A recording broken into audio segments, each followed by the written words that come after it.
We're not going to spend a lot of time, but we've got some information to give you. Coming up in about 20 minutes, we're going to go to a commercial break. When we come back, magically, because of the magic of radio and internet broadcasting, to our left and our right will be Bremerton Mayor Patty Lent and her challenger in the November elections, Todd Best. They're both going to join us in studio, and we're going to have a really nice discussion about the future of Bremerton, what the candidates see as their vision, why they deserve your vote. We're specifically, as I said on Facebook every time I posted about this, it's not a debate. I don't want people to debate. We're going to have a conversation. Yeah, I think debates scare people off. I want people to be able to listen, get to know the candidates, and see their vision, and make a decision from there who they're going to. And we have a ton of questions, by the way, from all of you listeners that have sent the questions to us via Facebook, via Twitter, via personal emails to the show and the station, and we've picked out some of the ones that we feel are the best and the most appropriate. And when I say most appropriate, those of you that are listening, you know what I'm talking about. We're also encouraging other questions. So throughout the show, on the bottom of our broadcast screen, you're going to see a couple of reference points. One is going to be the website link to the Outlaw Radio Network Facebook page. If you have questions there, you can ask them on that page. There's also a hashtag. If you want to ask questions via Twitter, you can ask questions at hashtag #EdgeMediaSource. And any of those questions, Desiree is going to be running through our social media. She'll forward us on the questions. She's going to literally forward them straight to us via our chat line that we have going in here within the studio. And so literally, if you send her a good question, she'll send it to us. The candidates won't see it. We'll determine whether or not it's realistic and valid and worth putting out there. Because and I will say this, Kevin, we got just a ton of questions sent to us, and of the ton of questions sent to us, at least half a ton were ridiculous, and we're just not going to go there. So, before we do that, let's do a quick update. So here's where we stand in regards to the government shutdown and your debt ceiling debate. There is no progress. There is nothing to report. Both sides have proposed deals that haven't been agreed on. There's a whole bunch of stuff that may be in the works. I know that the House comes back on Monday evening, so there's a chance that things could resume on Tuesday, depending upon how things go when the House convenes on Monday. Well, see, I like the way that as a Democrat you put that there's no progress. Actually, there have been a lot of offers put forth by conservatives. I just don't think you're paying attention, but that's okay. No, and I'm not implying that there's been no offers put forward. What I mean by no progress, there's been no progress. You're just anti-progressive. When I say no progress, I mean that there's nothing reached yet that returns people to work on Tuesday. Tomorrow is a federal holiday. There could have been. But there's not. No, there could have been. But there could have been. But there's not. See, we're not going to argue in this first half hour. I know we're not going to. But I want everybody to know. I made the point to Kevin over the weekend about this. I said, Kevin, I think you'd be a little bit more miffed about everything that's going on if you weren't promised your back pay. Oh, can we talk about this in 9 o'clock hour? I'm just saying. You're trying to pick a fight. Put it out there. Hour. We'll talk about this in 9 o'clock. Yeah, we will. There's a couple things I want to give out as helpful hints, though. And this is, I've watched a lot of news, and I've talked to a lot of people. For those of you that are listening for the first time, I'm a federal employee during the week, so I am one of those that have been sent home. We're not working. But he's going to get paid for it. We think we might get paid. It hasn't been formally approved. If I was a betting man, I'd say we're probably going to get back pay, but we're not sure. But I've talked to a lot of people that I work with that are federal employees that are dealing with issues about what do we do? We're not getting paychecks. This even applies to the folks in the shipyard that have been returned to work but don't know when they're going to get that paycheck because they don't, even though they're working, they're not going to see paychecks until this shutdown ends and they start issuing regular payments. So I did some research, and I just want to give... Really? I did some research. It's a shock. Okay. I want to give people some advice, some things to look out for. If you're impacted in regards to the federal shutdown, there's a couple of things. The first thing, and this comes out from the Better Business Bureau and a whole bunch of other nonprofits that are looking out for you. They recommend that no matter what, you stay away from payday loans. Even though it makes sense, you're not getting any money in. You know you're going to have money coming in a couple of weeks, hopefully, when the government gets resumed. The interest rate on those is horrible. Well, it's worse than that. You know, part of the reason is that as soon as you take out a payday loan, you're giving them a check, and then they're expecting to go in and withdraw that money from your bank account. And if you haven't been paid, it's not going to be there. Yeah. Now you're just in deeper. Well, you can go on repayment options. It's one of the things I learned about this week. You can go on a repayment option, but the point is the interest rate's insane. That's so right. If you can avoid that, avoid that. The other thing that I hear from a lot of people I work with, how are we going to pay our mortgage? How are we going to make our car payments? couple of things for you to keep in mind. If you have a mortgage with a credit union, they tend to be a little more flexible. But even my mortgage with Chase, there are programs available that allow you to just put everything on hold. If you're approved, now I'm only speaking about Chase because I have an account. It's what I can get information on. I'll tell you about credit unions in a minute. You can apply for a program. If you're approved, then they will basically freeze your mortgage payments. They won't charge you late fees, and they won't negatively report your credit. And then when the government shutdown ends, you've got to call back and make a full payment. So you're not skipping a payment, you're not missing a payment, but what you're doing is you're delaying the payments out until you get your catch-up check. Now, that's assuming you get one, but you can call your bank and talk to them. Same thing in regards to auto loans. You can call your bank or credit union, and you can tell them what's going on. Now, some credit unions are allowing you to miss a payment. Some are allowing you to space them out. Some are allowing you to completely not even pay it. My credit union, which happens to be based on an Army base, so I'm a little lucky that way. Navy Federal? No, America's Credit Union, which is based out of Fort Lewis. Right. They basically said skip a payment. We'll just move the payment to the end. Yeah. Which is fine. You're not losing it. Nothing is happening. All they're doing is just taking that payment, taking a chunk out, and moving it to the end of the structured payment issue. Exactly. So. The other thing that I learned in the last 2 weeks, which is just amazing to me, and I want to give props to the credit unions that do this. Kitsap Credit Union does it. America's Credit Union does it. I don't know if Navy Fed does, but I know credit unions have been really, really proactive in this instance. A lot of credit unions are paying people their paycheck as a no-interest loan in lieu of the paychecks they haven't been receiving. And then when you get your back pay, then you make a payment back to the credit union to catch yourself up. So if you're expecting a $1,300 paycheck from the federal government, and if you're in my job, I think we're all getting paid the same. We all should have gotten a paycheck this weekend or early this coming week. What the credit unions will do is they'll actually deposit an amount into your checking account, equal to the amount of your direct deposits. It's a no-interest loan. You're good to go. And then when you get your back pay, you pay the credit union back. With no interest? No interest, nothing. It's a no-interest loan. If what you were saying is accurate, true, and correct, that's the height of customer service. That is, give them some props for that. Yeah. And I will tell you that I have my banking accounts through Bank of America, which means I wasn't eligible because I didn't have a steady direct deposit history to show them.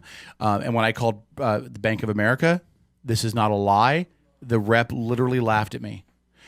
So the banks have not been as forthcoming with that, but the credit unions seem to be really in tune with what's going on, and they seem to be very proactive with this. Now, again, I don't know about Navy Fed, but I know Kitsap Credit Union has been doing it, and I know ACU is willing to do it. Just wanted to point out to you already got a good message from a listener tonight. Said your tie looks great with the hat. You like that? I meant to take the hat off. I think it was being a little bit facetious. I'll take the hat off before the guests come in. I meant to take it off before we went on the air. I think that's why you made the comment to me. I'm self-conscious of the thinning, so I wear the hat. Yeah. So that's that. The other thing you can do is, again, just make sure you make a lot of phone calls. Call your credit card companies. Call your creditors. Now, some of them aren't going to be very flexible. If you have Comcast, as I do, they don't care. They just want their bill on time. Fine, fair enough. But if you call your energy company, call your other creditors, call your credit cards, let them know what's going on. You're not the only guy who owes money to XYZ credit card that's not going to be able to make a payment. Or maybe you can make a payment, but you're consolidating your money so you can buy milk and bread for the kids to feed them. So make a lot of phone calls. Let them know what's going on. A lot of places are being flexible. Even the ones that aren't being flexible now may be flexible in a week. I talked to the city of Bremerton Utilities because, again, I have a pretty big utility bill every other month because of the number of people that reside in my residence. Right. They were awesome. They basically said, let's put you out to the end of the month. If you can't do it, then call us back because they know what's up. So make phone calls. Be proactive. Get out ahead of this. If you get ahead of it, you can get into a situation where you're not looking at a lot of late fees.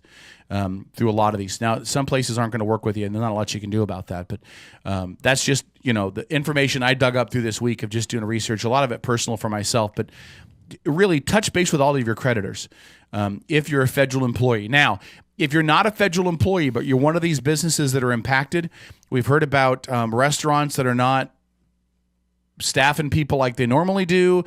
We know that it's some of the parks or recreational facilities, people that are civilians that are not employed through the government are getting laid off because there's no business, because there's nobody there. I don't know what to tell you. They are really the people that are stuck in the middle of this in the worst way. The federal employees, listen, as a federal employee, we're a little hung out to dry, but we believe we're going to get back pay. For the civilians that are not federal employees that are basically on a lurch right now, waiting for the federal government to go back to work so they can return to their civilian jobs, they're the ones that are going to get hosed in this whole thing. Small businesses are going to get hosed in this whole thing. They're the people that are not going to be guaranteed a make-up check to catch up with anything. Well, and as I've told you before, listen, and this, 3 years ago, 4 years ago, when the economic downturn really kicked into high gear. 5 years ago, yeah, 2008. Yeah, those of us in the private sector suffered greatly, a lot. Okay, y'all didn't. Well, not y'all. You weren't working there then. I wasn't a government employee back then. But the government employees didn't suffer then. And here we have this government shutdown, and they're being furloughed, and you don't know if you. I mean, listen, you lose pay for a week or two. I have a hard time shedding a tear, but again, well, it is what it is. Yeah, and it's something we'll talk about. I'm going to be honest about it. It's something we'll talk about in the 9 o'clock hour because there was a Republican who went forward and basically said, "Hey, the federal employees haven't been working; they shouldn't get a paycheck." I would just I think there's some merit to that. My rebuttal to that would be, Congress, you haven't been working in a long time. Yeah, that's not a realistic. And you're still collecting your paycheck. That's not a realistic. I think it's rebuttal. very realistic. Very realistic.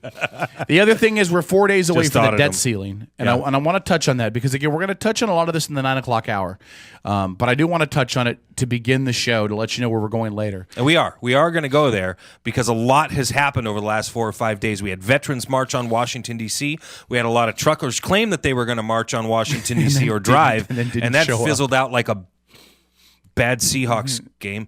And I'm just here to say that I absolutely loved the fact that the slogan that the veterans were using the term would be marched on the memorials. It was more like a lot of them kind of got pushed. Some of them were on segways. Listen, I was watching the news reports coming out this morning because I knew ahead of time. I knew last night that this was going to go on this morning. So it started about 5 a.m. our time. Yeah. So I got up and I started following the Twitter feeds, the AP reports, and everything else. And it took no time at all before it started getting labeled by certain news outlets that it was an unruly mob. So some people started taking photographs of the unruly mob, most of which were in their 80s being pushed in their wheelchairs. You had a couple of disabled vets, one of which had 2 legs blown off in Afghanistan, and he was on a Segway. I mean, if that's your idea of an unruly mob, and by the way, this unruly mob was taking down the barricades around the World War II memorial and nicely and neatly stacking them to the side. Yeah, real unruly. But and the other atrocity that came out this week, and again, I'm not going to lay blame. We'll save that for the 9 o'clock hour. It's a discussion we're going to have, and you can save it for the 9 o'clock hour too. There, I will. The refusal by the Pentagon to pay out death benefits, and then the reversal later in the week to go ahead and pay out death benefits. I was watching Fox News on Saturday. Fair and balanced. Do I get cookies from you? For I watching said fair Fox and News? balanced. And I don't know who she was, a judge somebody. Jeanine Pirro? Yeah, Jeanine Pirro. Yeah. She had a really interesting take on it, and I totally agree with her. We are the strongest nation in the world. We're going to tell moms and dads, thank you for the service your kids gave to our country. We're sorry that they died in battle or in combat or died overseas. By the way, you can now come pick up their body. I mean, it's really the impression that we gave as a nation to the parents of anybody who died fighting for this country since the shutdown began, and it's incomprehensible to me. It doesn't. Again, if you're a Democrat or a Republican, there's enough blame to go around. We'll get into that 9 o'clock hour, and I know that we made the reversal, but it never even should have been a question that was asked. It never should have been posed to anybody. Whatever Nimrod decided, hey, we're going to suspend death benefit payments. You have to be kidding me. It's the most of this whole shutdown thing. It's the one thing that's hardest for me to fathom. I was totally against them not paying the military. I'm glad that they got that right, but that didn't make a lot of sense. Why would you not pay them? They're fighting. You're going to not pay the people fighting overseas for us? Mm-hmm. But this even is worse because you're going to tell moms and dads, yeah, we're not going to cut you a check. It's incomprehensible to me. So we'll talk about the 9 o'clock hour. I'm sure Paul has some blame to lay.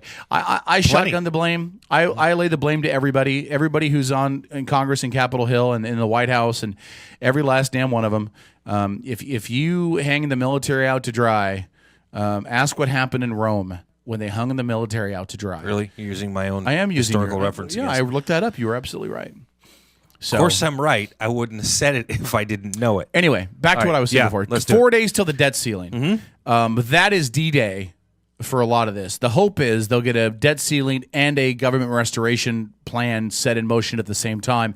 The last bill that came out Friday was, I believe Republicans presented it, was that they would pass a debt ceiling measure for 6 weeks, but it didn't address the shutdown.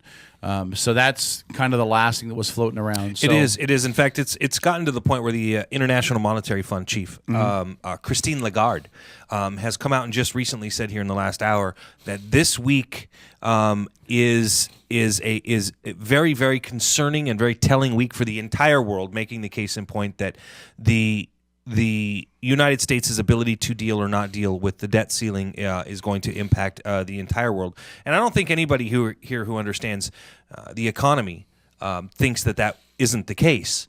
The issue is that it's our in-house business, and it's got to be dealt with, and it's got to be taken care of, irrespective of the rest of the world. So, I will tell you what I noticed this weekend in watching the news is a little bit of a shift in the media. Again, I watch a lot of left media, but CNN moderate media.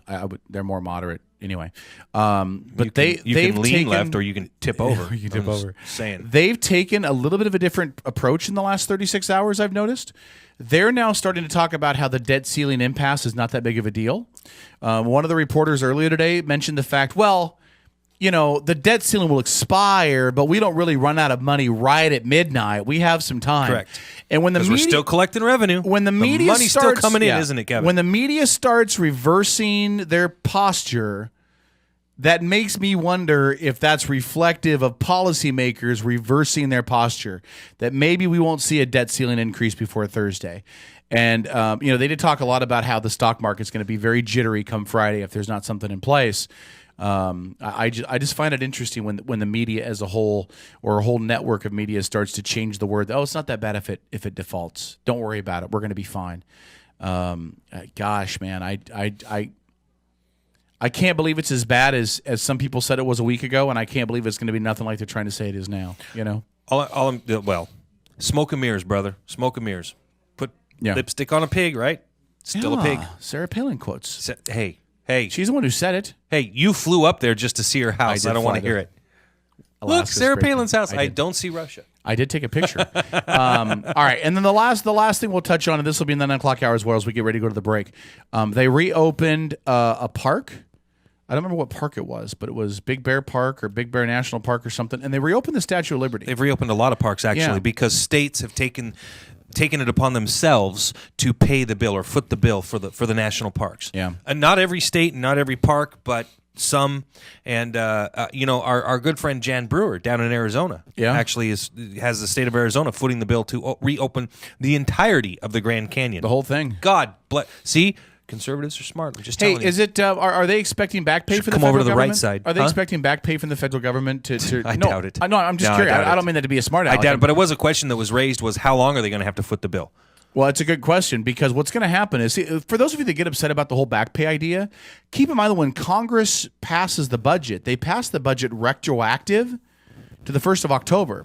So even if this whole thing lasts a month, they're still spending like they spent from October 1st. So they're not losing money when they back pay federal employees or when they back pay the operation of the parks. They're basically losing work, if that makes sense. So there's not a money loss. It's still the same amount of money had they passed this ahead of time. There's just a backlog of work that isn't getting done. And again, the VA is hit with this, although I think most of the VA has been returned. DOD is returning most people. If you work at the shipyard, you might want to double check with your boss. A lot of them have gone back. You should be returning to work on Tuesday. By the way, there's a complete fallacy out there too about one particular thing. Was I have a lot of family members that were like, man, I'm being told to go back to work and I'm having to work for free.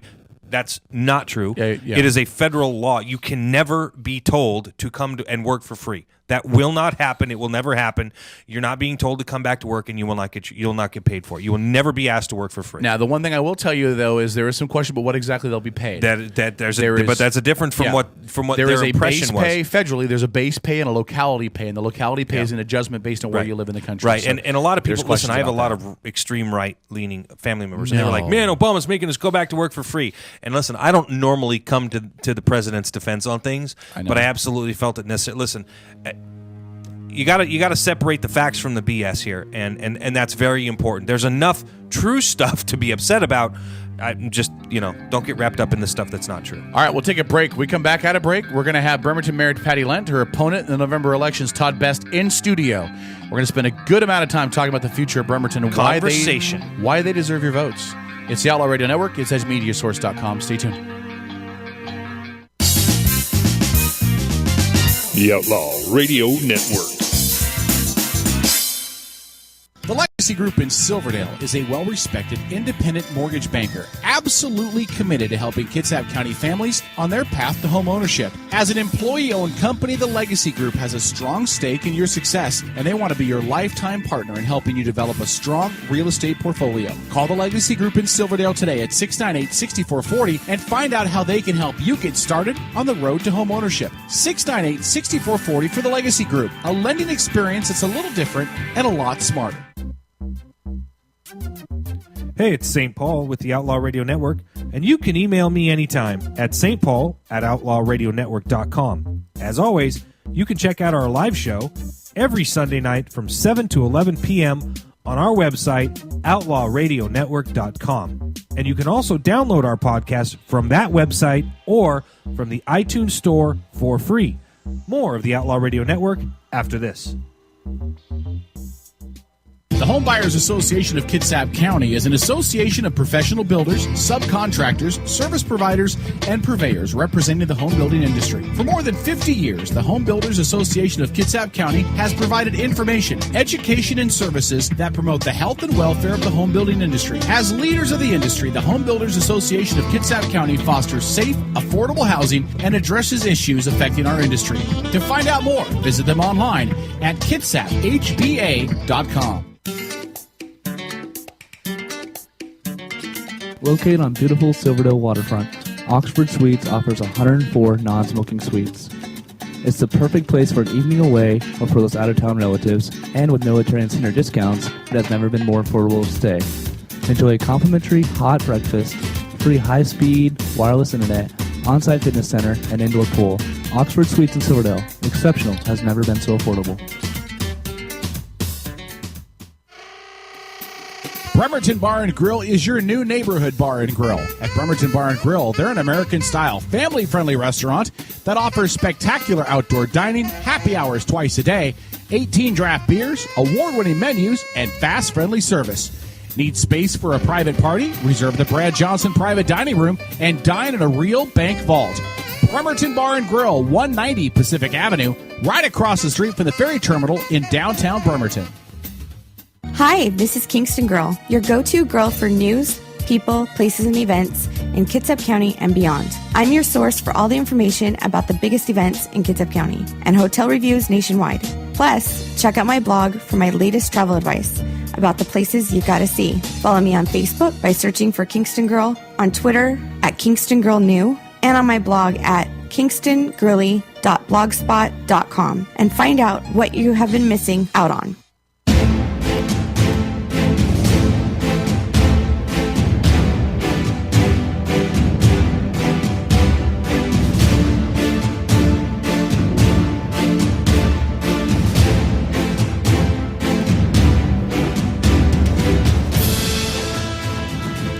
All right, it's the Outlaw Radio Network. It's edgemediasource.com. St. Paul, the voice of reason. K-Dog, the loose cannon. And we are blessed. Blessed is probably the best word. Joining over to my right, over to Paul's right, is Bremerton Mayor Patty Lent. To my left is her challenger in the November elections, Todd Best. And first of all, on behalf of all of our listeners and all of us here, I want to thank both of you for coming in on a Sunday night and being a part of the show. Thank you both so much. All right, so Strip is going to turn your microphones on. Didn't have the it's microphones okay. on. Let's try that again. Mayor Lent, thanks for coming in. My pleasure. There we go. Todd, thanks for coming in. Thank you for having me here, Paul and Kevin. All right, so here's how the ground rules are. We're really not going to have very many ground rules. We're basically just going to open it up. We're going to talk about some things. We're going to post some questions that have been thrown to us on Facebook and through some messages that we've received. And we just want to give our listeners the opportunity to get to know both of you so that when they fill out that ballot, They are educated on who they're going to vote for and who they want to see lead the city of Bremerton essentially for the next 4 years. As the I don't want to say reigning mayor, but as the current mayor, Maryland, the incumbent. We'll open this up to you. There is a proper word. She's correct. It's the incumbent. Well, listen, we're not trained media folks over here. I'll leave that to the Kitsap Sun. But as the incumbent, we'll open with you out of respect. Talk a little bit about, just as an open, give everybody an idea. Who is Patty Lent? Why do you want to be the one to lead the city for the next 4 years? I have been in a service capacity and involved in the community since I was a Brownie, Girl Scout, Job's daughter, and up through all of my growing up. It was just something that was imparted to me with my family. Our values are to give back, whether it's through a faith-based religion or whether it's through service in the community. I just grew up with those values. Saying that, when I ran for county commissioner and won, that's where I cut my teeth on the political side of it, as far as the things that go on in a government situation. It isn't like running a business. It isn't like volunteering. It's really leadership in a capacity of making decisions that affect everyone that you represent. Now that I'm a mayor, and the mayor is a nonpartisan, so you're even closer, you're more grassroots than if you are a commissioner, because that is a political party. It tends to be very partisan in this county. And it is very partisan. But you see our constituents, you see all the people that live here at the grocery store. They have access to my office. They can call me, they can email me. So it's just whatever their concerns and comments are, that's they're mine as well. So my decisions are to make it the best for them. As far as why I want to continue in this position, I just didn't get everything done. I started out at a time when the economy was at its bottom, with the community banks that were being closed and the houses that were being foreclosed on as well. Our particular city, if it wasn't for our Navy, they kept us afloat during those first 3 years, 09, 10, and 11. Our budget we didn't have the revenue to support the services of government, and so it was a real hard thing to take and be a leader and be the mayor at that time. Coming out of that, it's an exciting time for us to now, we've got balanced budgets, we've got money where we've got reserve, we've got money for streets. We can take off, and I believe that the businesses that have been on the edge, on the verge of coming into the city, we're ready for them. They're starting. The dress I'm wearing, I bought at the new dress shop downtown Bremerton. They're doing so well that they're moving into twice as large capacity. So when you walk down Pacific, you're going to see mannequins and shoes and boots in downtown Bremerton. So those are reasons to continue what I started, and now it's I'm set to go. The job is worth fighting for. So let's pose the exact same question to Todd. Todd Best, challenger for November. Give everybody an idea who is Todd Best, and why do you want to be the guy that leads the city of Bremerton for the next 4 years? Well, thank you very much, Kevin and Paul and the listeners. I want to tell everybody a little bit about who I am. My name is Todd Best, and I am challenging our current mayor for the position of mayor of the city of Bremerton. I'm a Navy Gulf War veteran, a successful business owner. I have residential and commercial properties throughout the city that I'm very proud of. I'm also a former New York City firefighter. A lot of people have asked me questions about being a New York City fireman. There's been some rumors that I wasn't. So the Kitsap Sun in their story today has put some pictures in there showing the firehouse and the engine company that I worked at. I've been awarded not once, twice, but 3 times the Citizen of the Year.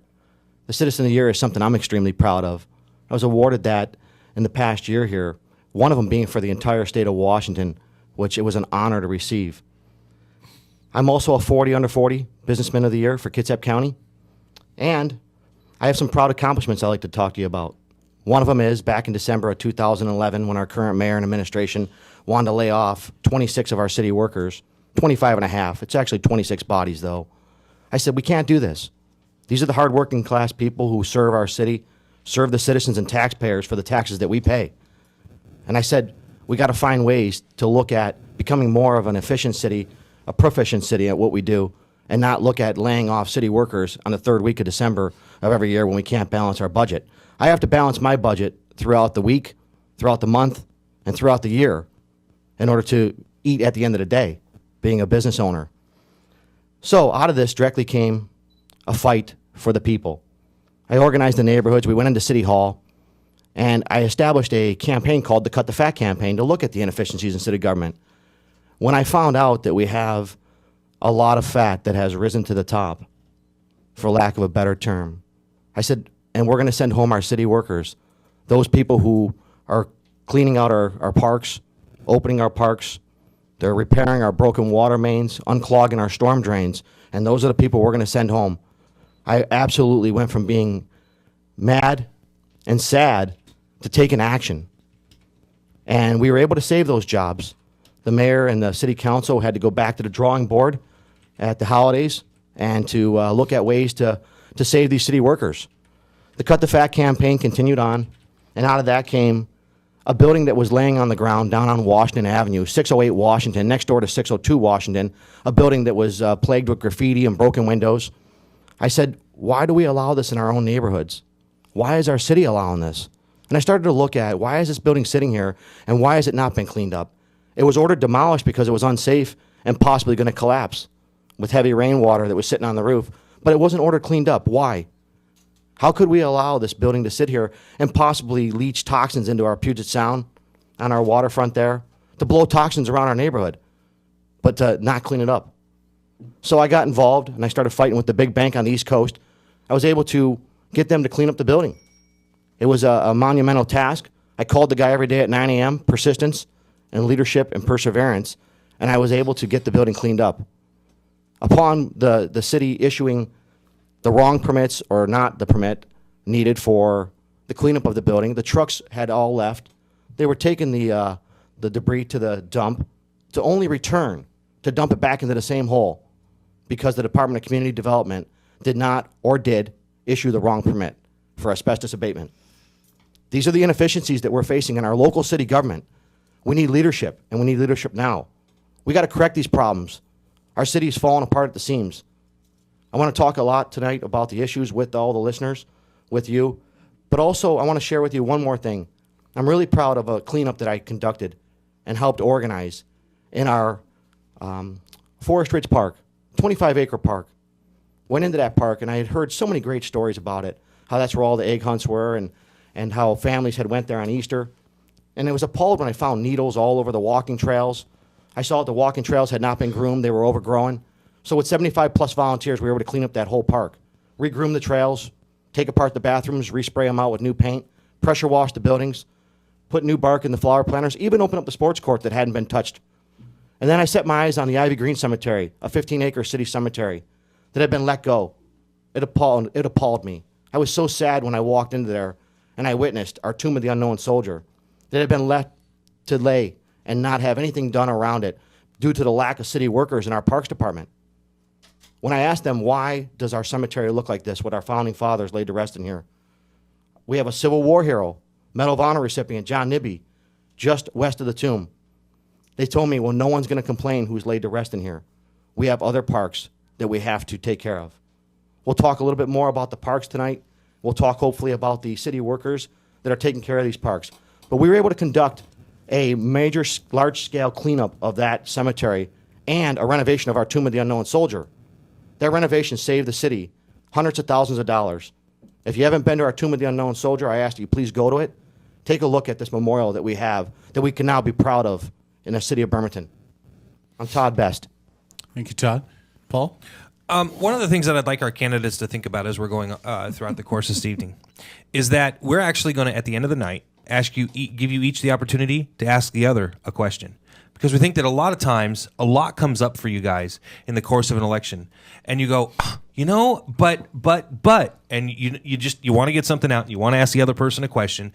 Maybe it's for clarification, or you think that they're just flat out wrong about something. And because we wanted to have this be a conversation about the city, and let's make no bones about it, this is an elected position, and Bremerton has a lot of importance, especially with regards to the inner waterways, right? I think you guys would agree. This is an important city. Very much so. And so the choice that the people make as far as who gets elected mayor is going to bear great weight on how the region develops over the next few years. So I just wanted to throw that out there, let you guys know, so that you can think about it and process that for the rest of the evening here, so that at the end of the night we can say, okay, go ahead and ask each other your one question, and then it'll kind of give some. What if we have a lot more than one? Well, we'll leave that up to you guys. You guys want to go back and forth a little while? We'll gladly let you do that. And I would like a conversation. This is a conversation. Yeah, this is that's right. it's not. This is we didn't want to come in here like it was CNN, Fox, or MSNBC and just start firing questions. You have 2 minutes. You can't solve a problem in 2 minutes worth of sound bites, man. You're right. It does not work that way, and I think that it's ridiculous they put candidates on a pedestal and ask you guys to try to do that. So we're going to try to focus more on the reality of the situation, which is that you're both running for mayor. We have the incumbent and the challenger, and we want to get the people that are listening and watching an opportunity to get to know you. And I do want to reference again. If you look at the bottom of your stream, you're going to see 2 links. One link will be to the Outlaw Radio Network Facebook page. If you have a question you'd like to pose, please go to that link. You can pose that. Also, you can use the hashtag that's listed there as well, which is hashtag AskEdgeMediaSource. If you want to post your questions via Twitter, and Desiree will be monitoring that and get us your questions. Yeah, she'll shoot them right over to us. It's kind of funny how this technology thing works. It's amazing. Love it. It's amazing. Let me twist this up a little bit, because each of you talked about accomplishments. So I want to flip this around, and let's talk about the accomplishments that each other has had really quick, because I think it's really important that that we touch on that. And so since I went with you first, we'll ask Todd this question first. One of the things that you referenced was in regards to the budget and getting the budget balanced and the need to keep the city employees and all of that. And one of the things that Mayor Lent spoke about earlier is that they've got a balanced budget now. Does that allay? Does that put to rest some of the concerns you have on how the city is proceeding, in the fact that they and maybe you take pride in that. Maybe you feel like that's partly because of your efforts, but that they have got a balanced budget. Does that kind of put some of that to rest, some of your concerns about the direction? I'm extremely impressed if the budget is balanced. And I thank the mayor and I thank our directors, department heads, if they do have a balanced budget. But what I see typically is the moving of money from one fund to another in order to balance budgets. It's like you having a credit card in your left hand and paying off the credit card in your right hand. You still have that debt. So is it really truly balanced? I want to see a city that is thriving, not just surviving. I want to see businesses filling these empty storefronts. I want to see where we have occupancies in place of these vacancies. And I think that we can do this with the right leadership in City Hall. And we have directors that we can rely upon to help us make decisions. But I feel like we're lacking in a lot of areas. The mayor's a very nice lady. And I'm glad we're having a conversation here tonight rather than a quote-unquote debate. I look forward to answering any questions. And I am happy that if there is a balanced budget. I am happy. Do you have any concerns in what Todd has said in regards to the budget, in regards to moving money around, and the maybe the budget may not be that simple, or is it? We have a very strong budget, and Todd rarely refers to me as mayor, which is a little bit sad because I am a city mayor, but that's the way he operates. As far as the budget, we started the budget in June before we went to city council, and all of the directors worked as far as the number of people that might have to leave working at the city. It wasn't Todd that did all of that. Actually, it was my management. The management people, all of the directors, the fire and the police, gave back 4.7% of their salary in order to keep the employees there. And then through attrition, they left anyway. But it wasn't just cut the fat. We didn't have any fat when we got there, and we don't have any fat today. So as far as being balanced, we were balanced each year that I've been the mayor. And that was very difficult because of the services we wanted to provide. And I am not like the federal government saying you're going to have sequestration and 20% across the board. I looked at the things that were most important to the citizens. If it's going to be police and fire and safety that you want your tax dollars to go to, that's where we need to keep all of those people employed. So we went through everything to see where we could possibly, the swimming pool that we had been losing $200,000 backfilling for 3 years, I said, we no longer can do that. So the swimming pool, part of our parks department, we felt we needed to have that be managed, and the YMCA took that over. I just had a tour of the pool, and they have increased usage of the pool and the Y by 60% every single year. Not a total, but in the 3 years since we've done that. So it was a good move, it was a bold move, and it was a change of how we do business. But in regards to we talked about the accomplishment on the budget. Let's talk about something I think that Todd would take honor in, take pride in, which is kind of the grassroots ability that he has had to garner support within the community for things like the park and for the cemetery. Speak about that a little bit as the mayor, because that has to be something that is nice to see as the mayor. A grassroots. We saw it with the 9/11 project as well, although Todd wasn't part of that necessarily. Although I think you were in the beginning, but it's nice to see citizens kind of rise up and take up the slack. Right. Where the city can't or hasn't been able to for whatever reason. For the first year in 2010, we started a Beautify Bremerton, and that was something that we had troops of volunteers. We had 500 volunteers just in this last year, and so we've done it every year that I've been mayor. It has made a difference in our different neighborhoods. The first time we did it, we had a dumpster in 8 out of the 9 districts. We thought people from each district would use that. We found that wasn't as efficient as it should have been, so we scaled it back to where we just had 2 locations.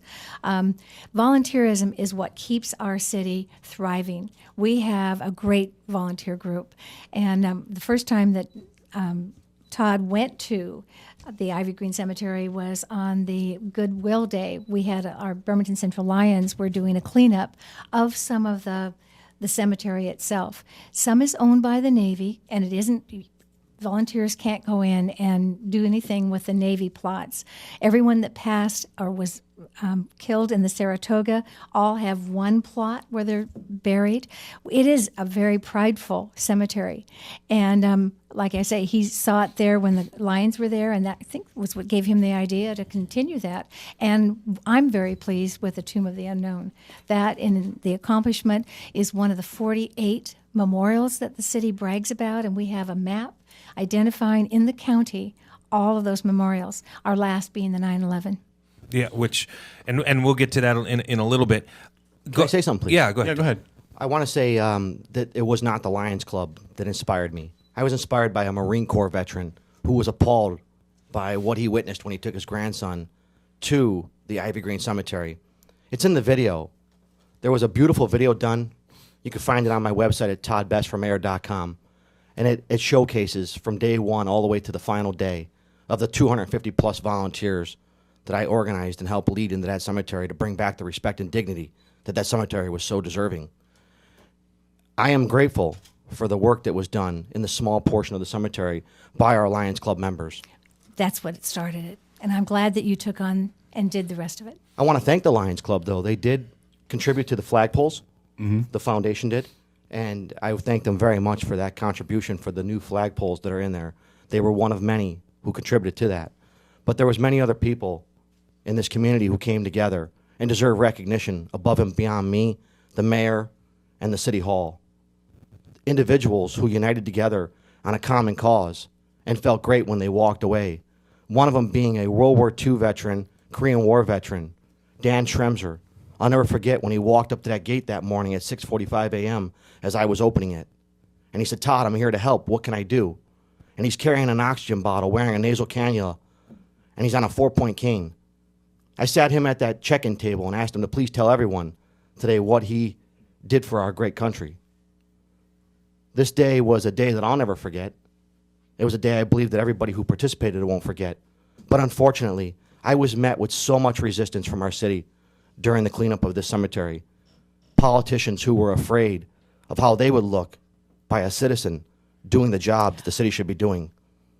Yeah, we have 10 parks workers. Yeah, I can understand that, but I want to kind of stay away from accusations and stuff like that. Let's go ahead and get to questions from our viewers. So let's ask this first one here, and because we're going to kind of start and then work our way forward. So Terry asks, and I'm going to start with, we started with the mayor, I think, on the last one, so I'm going to start with you, Todd.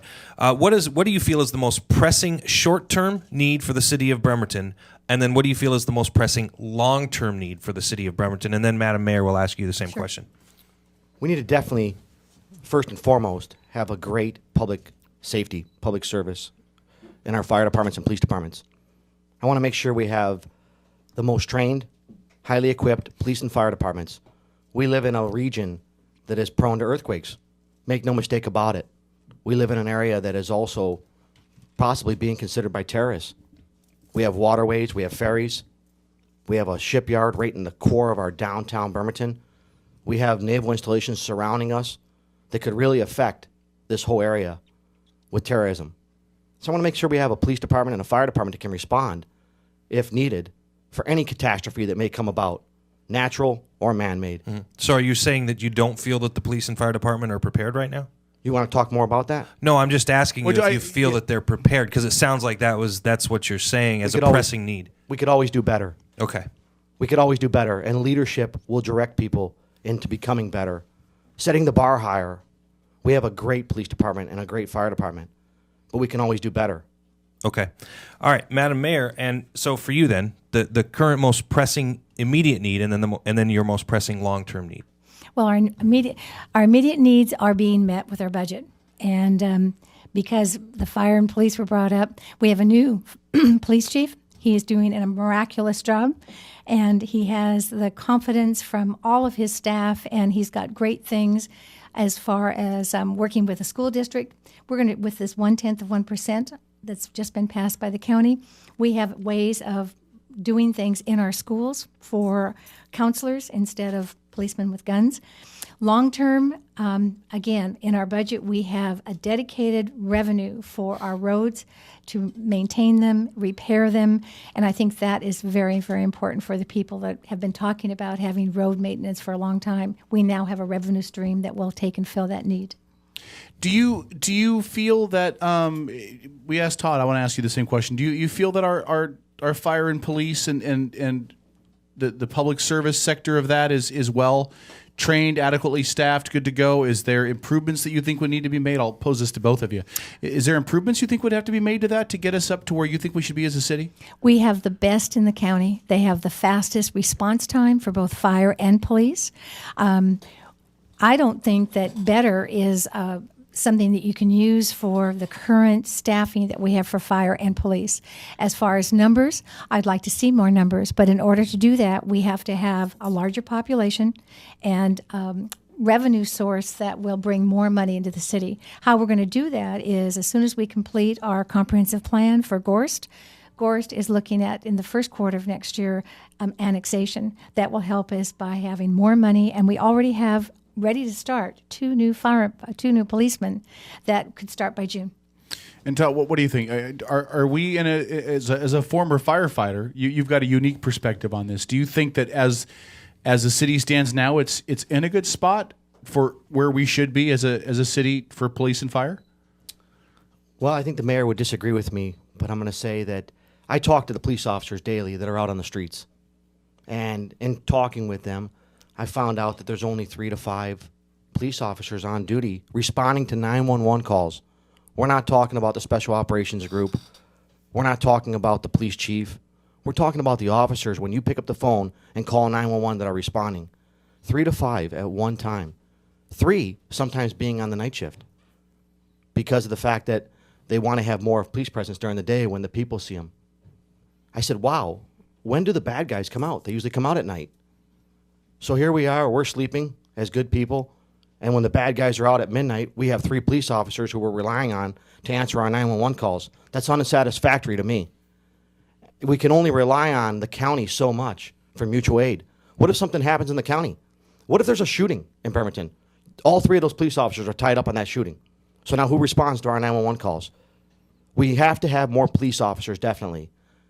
The fire department, I believe, is adequately staffed at this time. But how do you get police officers and firefighters?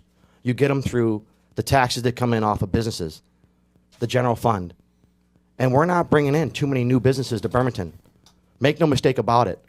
We could sit here and we could talk pillow talk all night long about 8 new restaurants that have opened, about a dress shop that has opened.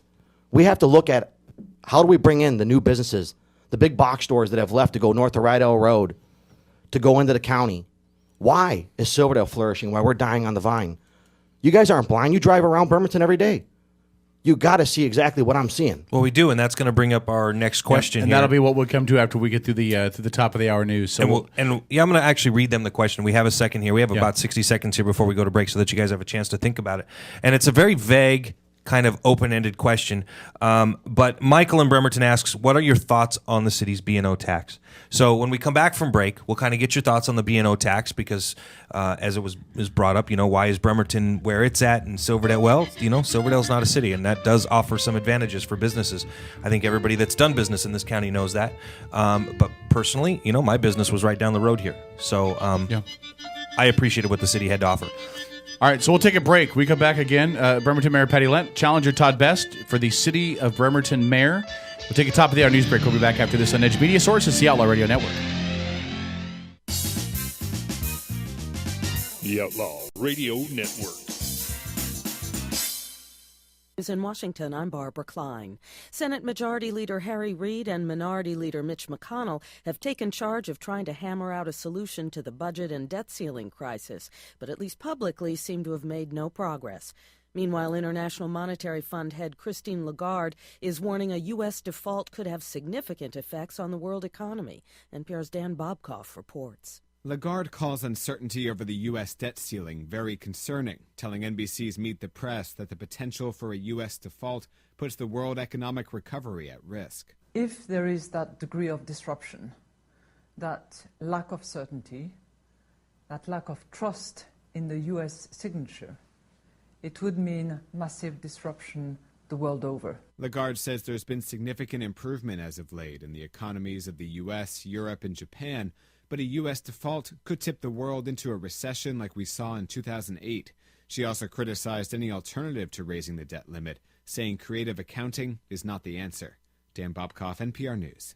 Several national parks shuttered since the government shutdown are reopening as states use their own funds to run them. But Florida is bucking the trend. As NPR's Greg Allen reports from Miami, Florida's governor says no state money can be used to reopen Everglades National Park despite protests. A flotilla of fishing guides held a protest in the waters just outside Florida Bay. Some 800 square miles of the bay are part of Everglades National Park and closed because of the shutdown. The guides say the closure is a financial burden, halting light tackle fishing for redfish, snook, and tarpon. The federal government says it will allow states feeling the pinch of the shutdown to reopen national parks using state money. Florida Governor Rick Scott has rejected that option.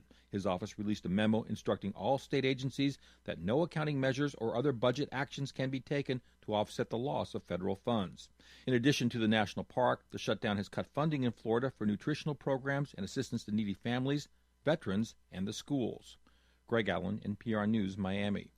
The Syrian National Council, the largest group in the Syrian opposition coalition, says it won't participate in proposed peace talks this week in Geneva to end the country's civil war. And as the BBC's Jim Muir reports, the head of the group, George Sabra, says the SNC will pull out of the coalition if it takes part. His statement came as the U.S. Secretary of State John Kerry was preparing to meet the Special United Nations and Arab League peace envoy Lakhdar Brahimi in London tomorrow. The UN, Russia and America all hope to organize the talks in Geneva by mid-November. While the Syrian regime, allied to the Russians, has said it's ready to go, George Sabra's declaration underlined the task facing the Americans, trying to get a unified and credible opposition delegation to take part. The BBC's Jim Muir. This is NPR News. Anti-immigrant demonstrations or migrant demonstrations in Moscow turned violent today as protesters vandalized stores that employ migrant workers from the Caucasus region. The protesters are demanding justice over the killing of a young ethnic Russian, a murder widely blamed on a man from the Caucasus. In eastern India, Cyclone Pylene has left a trail of flooded towns, tangled power lines, and tens of thousands of destroyed houses. So far, at least 15 deaths have been reported. Authorities say the death toll would have been far higher had it not been for a mass evacuation before Pylene roared ashore. Israel is reimposing a ban on private shipments of cement to Gaza. NPR's Emily Harris reports today's move comes after a concrete reinforced tunnel was discovered that runs from the Gaza Strip into Israel. The tunnel is tall enough to stand in. Concrete arches reinforce the ceiling, and it's wired for electricity and has a phone line. An Israeli military spokesman says shovels and other building tools were found inside, along with food wrappers, indicating work had been going on for months. Israeli officials believe this passage would have been used for some kind of attack in the future. In response, Israel has stopped allowing private merchants to bring cement into Gaza. Private sales of cement from Israel to Gaza had just begun 3 weeks ago after being prohibited for 6 years. Emily Harris, NPR News, Jerusalem. Pulitzer Prize-winning novelist Oscar Ijuelos has died. The Cuban-American writer often wrote about the losses and triumphs of the Cuban immigrant experience. He won the Pulitzer in 1990 for his novel The Mambo Kings Play Songs of Love. He's the first Hispanic writer to receive the honor.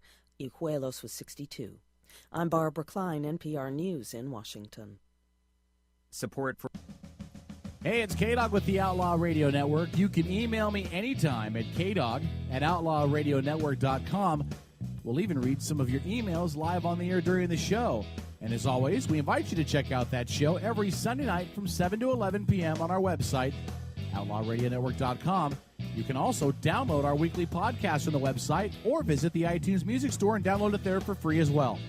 More of the Outlaw Radio Network after this. Getting married, entertaining clients, or maybe you're just having a bash with your friends. No matter the occasion, make sure you plug into the tunes with E&M Entertainment.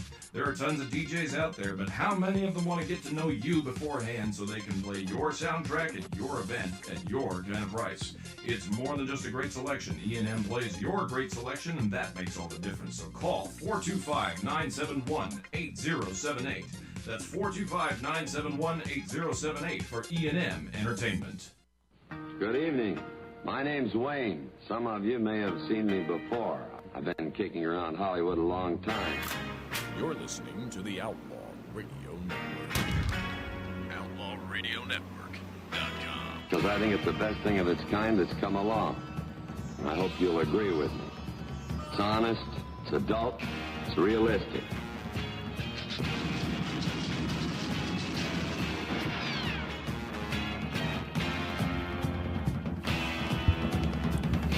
All right, it's the Outlaw Radio Network, edgemediasource.com, St. Paul, the voice of reason. I think I just breathed hard into the microphone. I think you did. You know why? It's getting all this extra weight around as I try to slide behind the table here. I think I better go on a diet. For listeners that actually watch this show all the time, they're like, oh, they're wearing ties? What's up with that? Actually, they specifically said to Kevin he should take his hat off because bald is in. Seahawks. All right. Again, we're joined Bremerton Mayor Patty Lent, her challenger in the November election, Todd Best. Thanks again for both of you for coming in. We got about another half hour or so with you, so let's really get down to some of the questions that have been talked about in the messages to us that have been posted to our Facebook. Again, if you're listening at home and you've got questions for the candidates, either head over to our Facebook page. You can post them there. The link is on the bottom of your feed. Or if you want to post them in Twitter, go to hashtag AskEdgeMediaSource. And Desiree's filtering through those, and she'll pass those along to us. Paul had a question before we went to break. Paul, we did. We asked the question about your thoughts on the B&O tax. And so who did we start with last, Kevin? Do you remember? We started with Todd last. Did we start with Todd? Then I guess it's only fair. We'll start with Madam Mayor. And your thoughts on the B&O tax. I inherited the B&O tax. Yes, Business you did. and occupation tax was there when I became the mayor. However, we were with council. They're the ones that set that, and also have been reducing it. So we have an exemption. It was $60,000. We went to $80,000 this year, $100,000. So the first $100,000 that a business makes is exempt from the B&O tax. The reason it's still existing, and we haven't just cut it, is that our budget for the police is $10 million. Our budget for our firemen is $8 million. And the revenue that we receive from property taxes is $7 million. We need that $2.7 million to backfill, and it goes right to our fire department. So until we can take and do something else, and I'm hoping to do that through annexations, that revenue that I talked about earlier is going to take and make us capable of having more money to support fire and police. So we can't just cut it off. And businesses coming in, it isn't so much that they would take and be, it is regressive as far as a tax, but it hasn't kept businesses from being in the city. So you're kind of saying that it's a necessary evil, if you will, right? At the time right now is a necessary evil. Okay. I think it's important to kind of point that out to people because there's a lot of varying opinions on the B&O tax. Some people think it's a horrible, terrible thing. You know, when I owned my business here in Bremerton, it didn't really amount to a whole lot. It isn't. And honestly, what I got in return was, well, it was worth it. And let me give the counter argument to that, which is that I was working at a radio station in Anacortes 20 years ago. Rock on. And Mount Vernon repealed their B&O tax. Mm-hmm. And they saw tremendous growth in Old Town Mount Vernon when they repealed the B&O tax. So there's kind of two schools of thought. One is that it's not really going to make much of an impact. The other one is it's going to make an impact. You see it in towns like Mount Vernon where they repeal it and they see incremental growth immediately. So I think we're getting an idea of where Todd's going to go with his answer, and I'm just warning Todd that if you go there, I'm going to follow up. Go ahead. Okay, we'll have a good follow up. Yeah, then. that'd be good. So how I feel about the B&O tax is I believe it's a tax that we have no choice but to get rid of. It's hindered our city. It hasn't helped us. When I see that we have the 6th highest paid mayor in the state of Washington sitting right here in front of us, when I see that we have a parks director making $125,000+ a year, Cadillac medical and dental health care plan, and he has 10 parks workers out there daily in the parks of 38 parks, countless right-of-ways and medians, the fountains that they're now repairing and maintaining, the cleanup of the parking garage to the C-Film Center. I say to myself, amount. No, that's what we'll receive. Okay, very good. Well, when I think of the annual budget that we have for 2013 of $113,553,408, we can get ourselves off of that B&O tax over 4 years, not 33 years. And it just recently became a 33-year process. Councilman Jim McDonald, a one-term council guy, said, I think we should look at every year removing ourselves off 3% per year. Well, how come now? Why wasn't it before? Trying to take a steak out of a lion's mouth is impossible. The city's not going to give back to the taxpayers. They're not going to give back to the citizens when they got a revenue source coming in. I'd like to talk a little bit more tonight about the parking. Yeah, we actually we have a really interesting. We do have a question about that from a listener. Yeah, but let me follow up because I mean I understand where you're coming from. I get the impression that you're a small government guy, and I freely admit that I am. I mean, and so I get that argument, but I also understand as a business owner, as I think you do, and I know that the mayor understands this. That we still have to make up the difference somewhere. So you're going to have to make some cuts. You're still going to have to bring the revenue in. Where are you suggesting that cuts be made? Are you suggesting that you, if you were elected mayor, would cut your own salary as mayor? And what kind of cuts are you talking about specifically? Since you're making that point. Very good. That's a great question. Thank you. I already led an effort along with a city council member, Councilman Roy Runyon, and other concerned citizens to remove the mayor from the 6th highest paid mayor of the state of Washington. We were successful.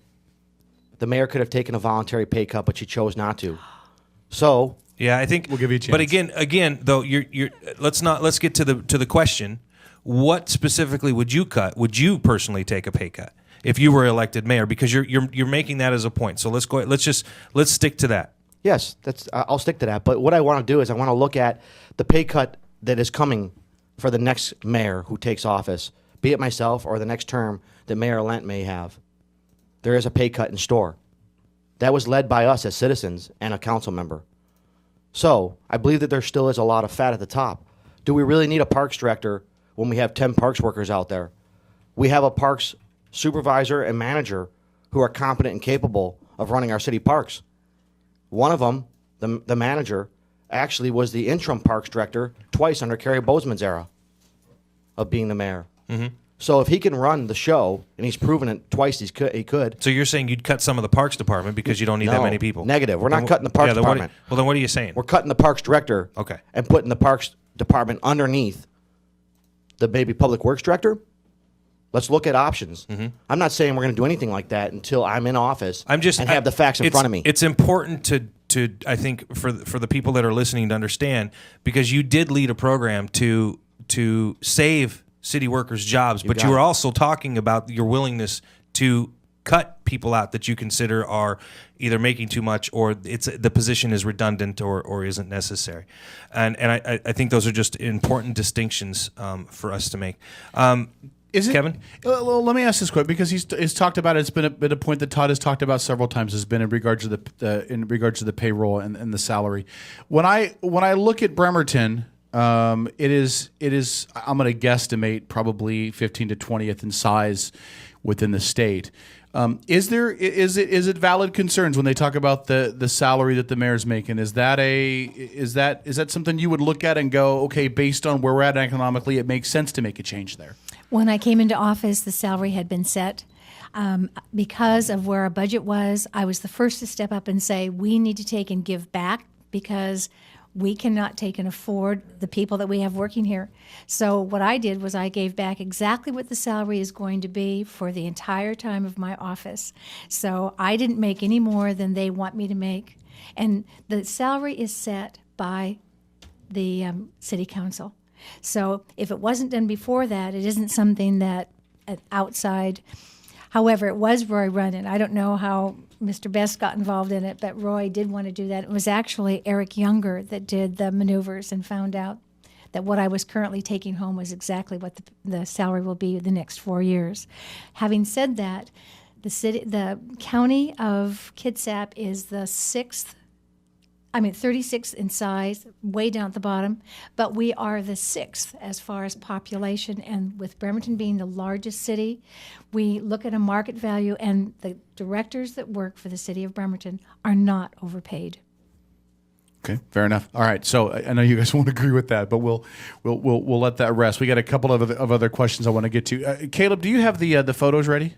We talked earlier in regards to parking, and I want to address this with both of you. And I actually want to go to a actual email that was sent to me by one of our listeners named Mikey. Lives out almost on the back road to Rocky Point. Mm-hmm.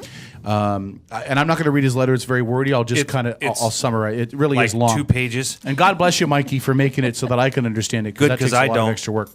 So here's the basic issue: that the property they live in is a duplex. Mm-hmm. Okay, the duplex chose to give up a good part of their front yard to arrange for parking coming off of 26th. Okay, I think it's 26th. But parking right there, right where Wyckoff bends all the way up at the top of the hill. And so they gave up their front yard to allow front-end parking. Last week, somebody from parking enforcement, which I believe is Diamond? We have M-Park now. M-Park, okay. So M-Park came out to his house. Mm-hmm. They gave him a notice, and they basically said, you can't park like this because there's a street next to you that can't see around the cars. Now, they've been parking like this for the people that live in the duplex have been there for 16 years. So as Mikey had proposed the questions to me, there's really kind of 3-part questions this, and Marilyn, I'll let you answer first, sure. And then Todd. Mm-hmm. The first question is why is, in fact, here's photos. You can actually see them. This is how they would park in on front end parking. Mm-hmm. I'm assuming the listeners can see this as well. And then go to the next one. And what they've basically done is and this is the rest of the shot. What they basically done, and Caleb, you can keep, and they basically said you have to park them straight on, which takes the parking for the duplex from 4 on each side to 2. But they're actually giving up their property space, what would be a front yard for them, to allow them that extra front end parking. Mm-hmm. So what the listener posed me to ask, just to both of you, is there is it correct that M-Park should be that far out from downtown enforcing the parking ordinance? That'd be my first question. Mm-hmm. And again, both of you will have the opportunity to answer this. Secondly, how do we balance the needs of property owners against what the city believes should be for parking when you're not downtown? Mm-hmm. And the third question is, do you agree with these? Now, I don't know Bremerton Municipal Code, although I guess I should study it sometime. I think Mikey actually sent us the Bremerton But he's not sure if that Code. Code applies. Right. Do you agree that that code would apply in a situation like this? I would think reasonably that if you're going to give up your front yard to allow you front-end parking, that you're really giving up your own space. And I don't know how much of that we should. Does that make sense? Well, let's see if I can answer all 3. First of all, the city of Bremerton is on a complaint basis. We do not go out and look for areas either for parking or for houses that are unkept. We don't go out and look because we don't have a staff that can do that. So we rely on complaints. When someone calls in and says there is a complaint, that is when we would take and have action, either through code enforcement or through M-Park. M-Park does have a contract with the city that takes care of the entire city, all 30 acres. So they're not just downtown. They're not just downtown. And mostly they're downtown they're in Manette, and they're in the Union Hill area, which is above the shipyard, because so many of our shipyard workers have been able to park there all day, and it takes away parking from the people that live there. So it has been something from the very first mayor, 32 mayors ago, parking has been a problem. So number one, complaint-driven, someone must have said, Somebody did. He did say that somebody complained. I think it's unsafe when I pull up and I want to make a turn on this road that I can't see around these cars that are parked here. So IMPARK probably went out, either measured it or looked at it and gave them a citation or a written warning notice. Notice. So had he brought it up, that is something that he could have brought to my attention. He could have brought it to code enforcement. It isn't something he just has to comply with from that first thing. He has the right, and this property rights, for them to take and look at the property that they're putting in for their parking, but safety is the first thing. If there were an accident there caused by a car blocking the visibility, then we would have to take some kind of action. Whether what they ask them to do is correct, I'd like to have Public Works go out and give another opinion. So we're still in, I would think that could have a different remedy. And the follow-up to this is, do you have an issue or do you have any concerns with giving a private company the ability to serve in that capacity? Because some people I talk to downtown have had concerns with, why are we outsourcing this? Why, when I worked downtown, there was always concerns about dealing with this third-party company that's handling the parking enforcement downtown rather than the actual city itself. Do you have any concerns or qualms with that, or is that something that you feel is budget necessary at this time? Because of our staffing. Our average employee has about 15 to 20 years working with the city. Your income and your wages, because of the length of time that you've had that job, automatically puts you into a category that's more than just minimum wage. Cost-wise, the contract has been beneficial to the city because of the wages and benefits. So when Diamond was here, I know that we've had better results from, I won't say better, but we've had some good results since IMPARK has been there and fewer complaints. My opinion is that third-person contract works for the city at this time, but that doesn't always mean all the remedies are what this Mikey has. Secondly, our police are much more involved in other criminal activity than to do anything with parking infractions or enforcement. So we like the fact that someone else is doing that. Todd, I know that you're itching to talk about parking, so let's talk about that. First, let's deal with this, and we'll branch off a little bit into IMPARK and some other parking concerns, and we'll let that kind of be the next discussion. What are your thoughts? I have a lot to say about the parking. The parking is another reason why our downtown is vacant in so many ways with the vacant buildings down there. We have a lot of places that the citizens are being harassed in their own neighborhoods, out in front of their own houses that they purchase the home of or they rent the home of. They're paying taxes, and they're having to have a parking permit put in their window, and they get issued 2 of them per house. What happens if you're having a party at your house annually of a anniversary party or a birthday party? Does everybody have to go in 2-hour shifts throughout the day? I look at issues like this and I say they need to be addressed. Why have parking enforcement? So what I did, and I want to ask Mikey to please get a hold of me. My number is 360-340-4240. It's my personal cell phone number. It's on all my literature. You can find me. I removed parking enforcement from my street on South Summit.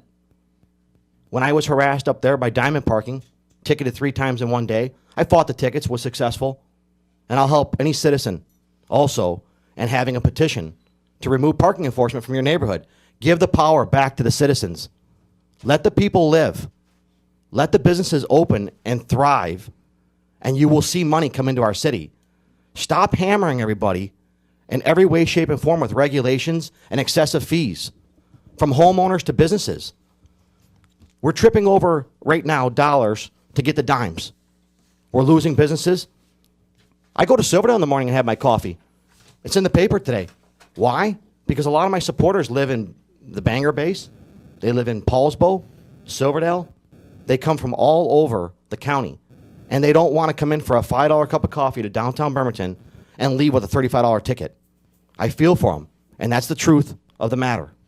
Okay, let's move on to our next question. Kevin, are you ready? Well, and let's use this to segue into the. Excuse me, 1 second, if I could. Can I finish with one more point I want to make? Sure. The parking has brought in $1,140,000. It's up $117,000 from the prior year. Why are we having a private company, a for-profit private company, out there ticketing our citizens based upon a Bremerton municipal code? They'd be like me saying I'm the new sheriff, and I'm going to ticket you when I see you out on the street because the city's given me that right to do that. I think our police department could be out there doing this service, and we could hire a lot more cops. Well, let me counter that then before we go to the next question, because one of the things that Mayor Lent had just talked about, Mayor Lent, correct me if I'm wrong, is that the parking contract, and listen, I'm not agreeing or disagreeing, I'm just devil's advocating this, is that the parking contract, one, saves the city money because they're not hiring, so the people that are on staff have been there for a while, so they would be at a higher wage, and two, it frees up the police department to handle other things that are more essential than parking issues. Do you dispute? I mean, would you disagree with that? That there's a monetary advantage in the city for this contract, or would you suggest that then you return the parking contract back to city employees and have either city parking officials or police officers handling that? Well, when I had my dispute with Diamond Parking, and I went to court on 3 different tickets, the city paid dearly because I brought in all the Diamond Parking people, the city clerk who oversees the parking, and I said, this is a problem, and we're going to make a matter out of it to where it's recognized that it is a problem.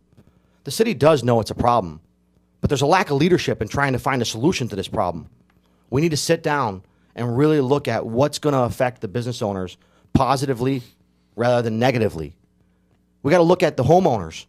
What's affecting them up in their neighborhoods? Why is there parking enforcement way up on South Summit? Don't tell me it's because of the shipyard workers. We blame everything here on the shipyard workers. The shipyard workers are taking up all the parking. The shipyard workers are doing that. It's not the shipyard workers all the time. You can't lay all the blame upon their shoulders. Kevin? Yes, ma'am. Go ahead and reply. Any street can sign a petition. Many of our streets have said we want limited parking or we want permit parking so that we know that parking in front of our house is ours, and it's done through the permit process. We have it in a code. Any one of our neighbors could do that. So as far as where Summit was, someone had to have requested that at one time. What we've done downtown is that City Council has approved 3-hour parking on our main street for all of our stores and for our restaurants so that people have more time, and there isn't that coffee where you come in for coffee and you get a ticket. That's not happening. Okay. So let's, and I think this will probably be the last question we get into, and then I want to give you guys a chance to ask each other the question as well, or 2 or 5. All right. So Ron asks, what would your plan be to bring more businesses into Bremerton? And I think this is really a meat and potatoes question, right? I mean, if you're the mayor, isn't that part of your big responsibility? So who do we start with last, Kevin? I believe Todd is up first. Like how I always turn to him to ask. Maryland, I think you were first last time. Was. I think so. We're trying to be fair. My plan to bring in more businesses. Well, we first need to look at what our problems are. We need to fix some core problems. Dominoes will start to fall in our direction, in our favor, once we have some of the core problems fixed. The parking being one of them, the B&O tax being another, the blight throughout our community being another. I want to aggressively pursue bringing in new businesses. I've already started doing that. I've said it before in my other debates. I've talked to Mr. Carl Zarelli in the past who have told me some of the things that he has not been happy with. I've talked to Kim Woods and her father, who own the Sheridan Plaza, and they told me the things that they've not been happy with when it comes to our Department of Community Development, which I've commonly dubbed the Department of Community Non-Development as you drive around our city and see the blight. Everything's got to be based upon someone turning you in. Are we really getting the fair end of the stick here as the citizens? You got to be turned in for the city to respond to something that they drive around and possibly see with their own 2 eyes as a broken system or a problem? The city should be handling things without having to bait neighbors against each other, to pit people in neighborhoods against turning their own neighbors in. Complaint-driven. We're going to do away with the complaint-driven way of doing business when I'm in City Hall. And we're going to do the job, and I want you to hold me to doing the job. And if I'm not, recall me. There is a recall process. But I'm going to bring leadership to the table, and I'm going to expect people to produce. Actions equals results. I'm not going to wait for neighbors or for business owners to turn each other in. Marilyn, how do you? Well, first of all, that doesn't make any sense for the question that you ask as far as bringing business in. I've been working with Mr. Zarelli. He was in my office, and he said he never spoke to you, Todd. Okay. And I find many things that you're saying that are not necessarily that I'm going to accept. So this is a good time, since it's a conversation and not a debate. Very good. I'd like to know why you don't go into Starbucks. I don't go into Starbucks because I had a disagreement with a lady who threw my cell phone into the garbage can. After throwing my cell phone into the garbage can, I took her off to the side and had words with her one-on-one. She was not happy with the way that I discussed the matter with her. Mm-hmm. She said that she didn't feel comfortable with having me in her workplace environment. I want to know why you sent an 82-year-old lady from Park Avenue, H. Emily Moshe, to the Bremerton Patriots editor and publisher to tell them lies, complete lies. I never did that. And so we're not going to have this debate, but I'm asking because we're talking about businesses. Before I got there, we had a business development person and we had someone that we paid for lobbying. I have taken on both of those responsibilities, and I've done a really good job as far as maintaining our ferry service, the things that we need in Olympia and back in Washington, D.C. Secondly, I am working with businesses. We're talking about, we have a 1 permit stop.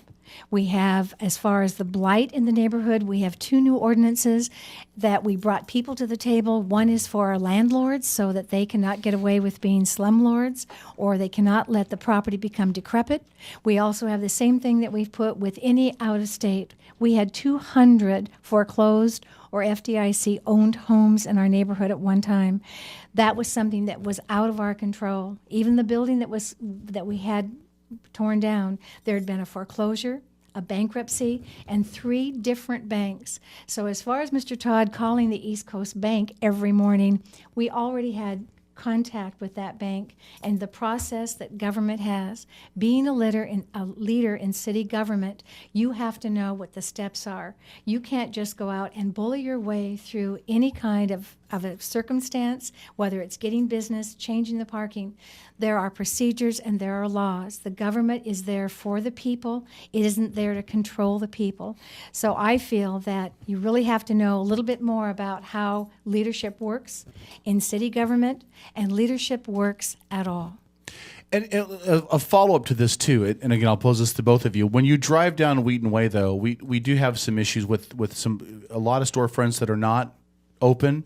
I know that some of the I can't speak for all of them, but some of the property owners, there's some considerable tax breaks that come because of the fact that they just don't have anybody in there.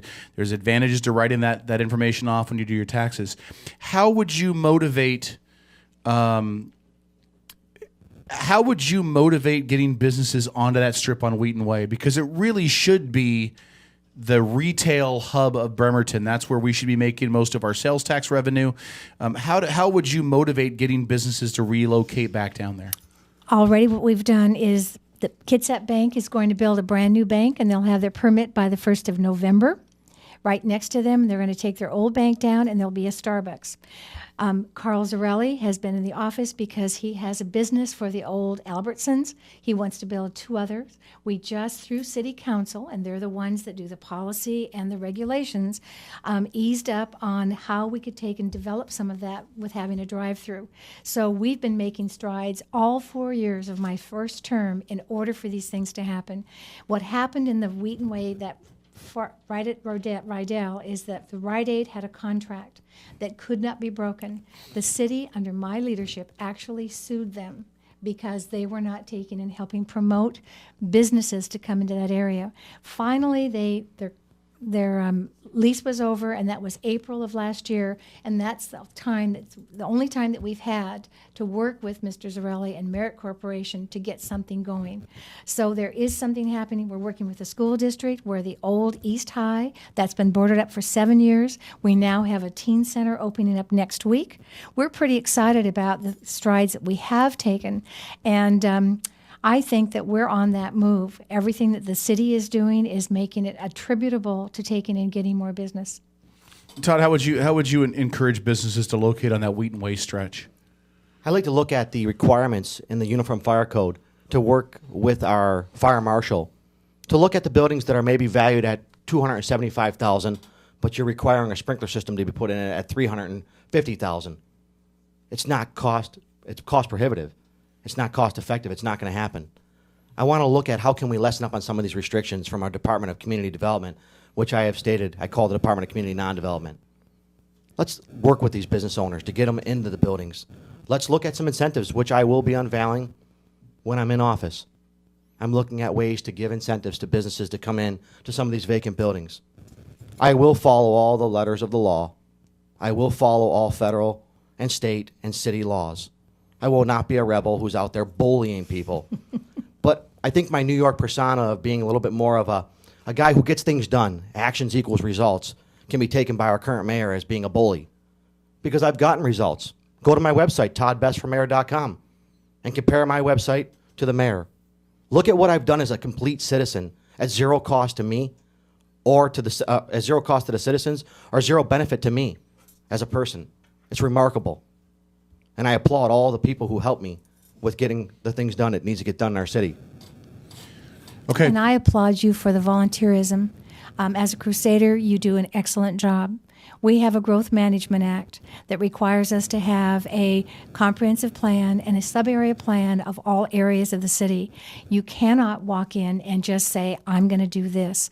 Those are the things that I believe Todd doesn't have the familiarity with, and that will be a hindrance if he were to become the mayor. That's why I'll listen to my directors, and I'll listen to the auditor, and I'll listen to the people who I work with that are in City Hall. All right, so let's do this. This is the part that Paul referenced earlier, and I think Todd was first last time, so it goes back to the mayor as we're ping-ponging back and forth. We'll give you one question, any question you want of Todd, and then Todd will give you the same one, and then we'll give you guys both kind of a chance to wrap and just give a final explanation of why you believe you're the person to lead the city. So, any question you want for Todd? And I will say this up front: neither one of these guys knew that we were going to ask them that up until Paul brought it up. No, earlier, we didn't give anybody any free pre-warning or time to investigate or whatever. We wanted to be really fair with this, so I just want the listeners to be aware. I think the Parks Department, because you always say that there are only 10 people in the Parks Department. We have summer help, and we have part-time help that we bring on, so we have double that in the summertime. I know that the former mayor brought the current parks director here, and that you need, again, leadership. If you are going to ask your leaders about how to get things done in city governance, you need strong leaders and you need a compassionate leader. There's a big difference between the parks employees and our public works and streets people. One is hardcore. They're out there to take and make our streets safe and to keep them paved and do all the things that utilities require.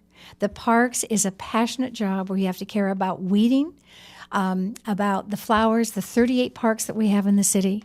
So for you to take and want to move the parks, and I don't know if you're getting that from the 5 people that have donated to your campaign or not, but you just always go to the parks, and we have the best parks director and staff doing the work for our parks.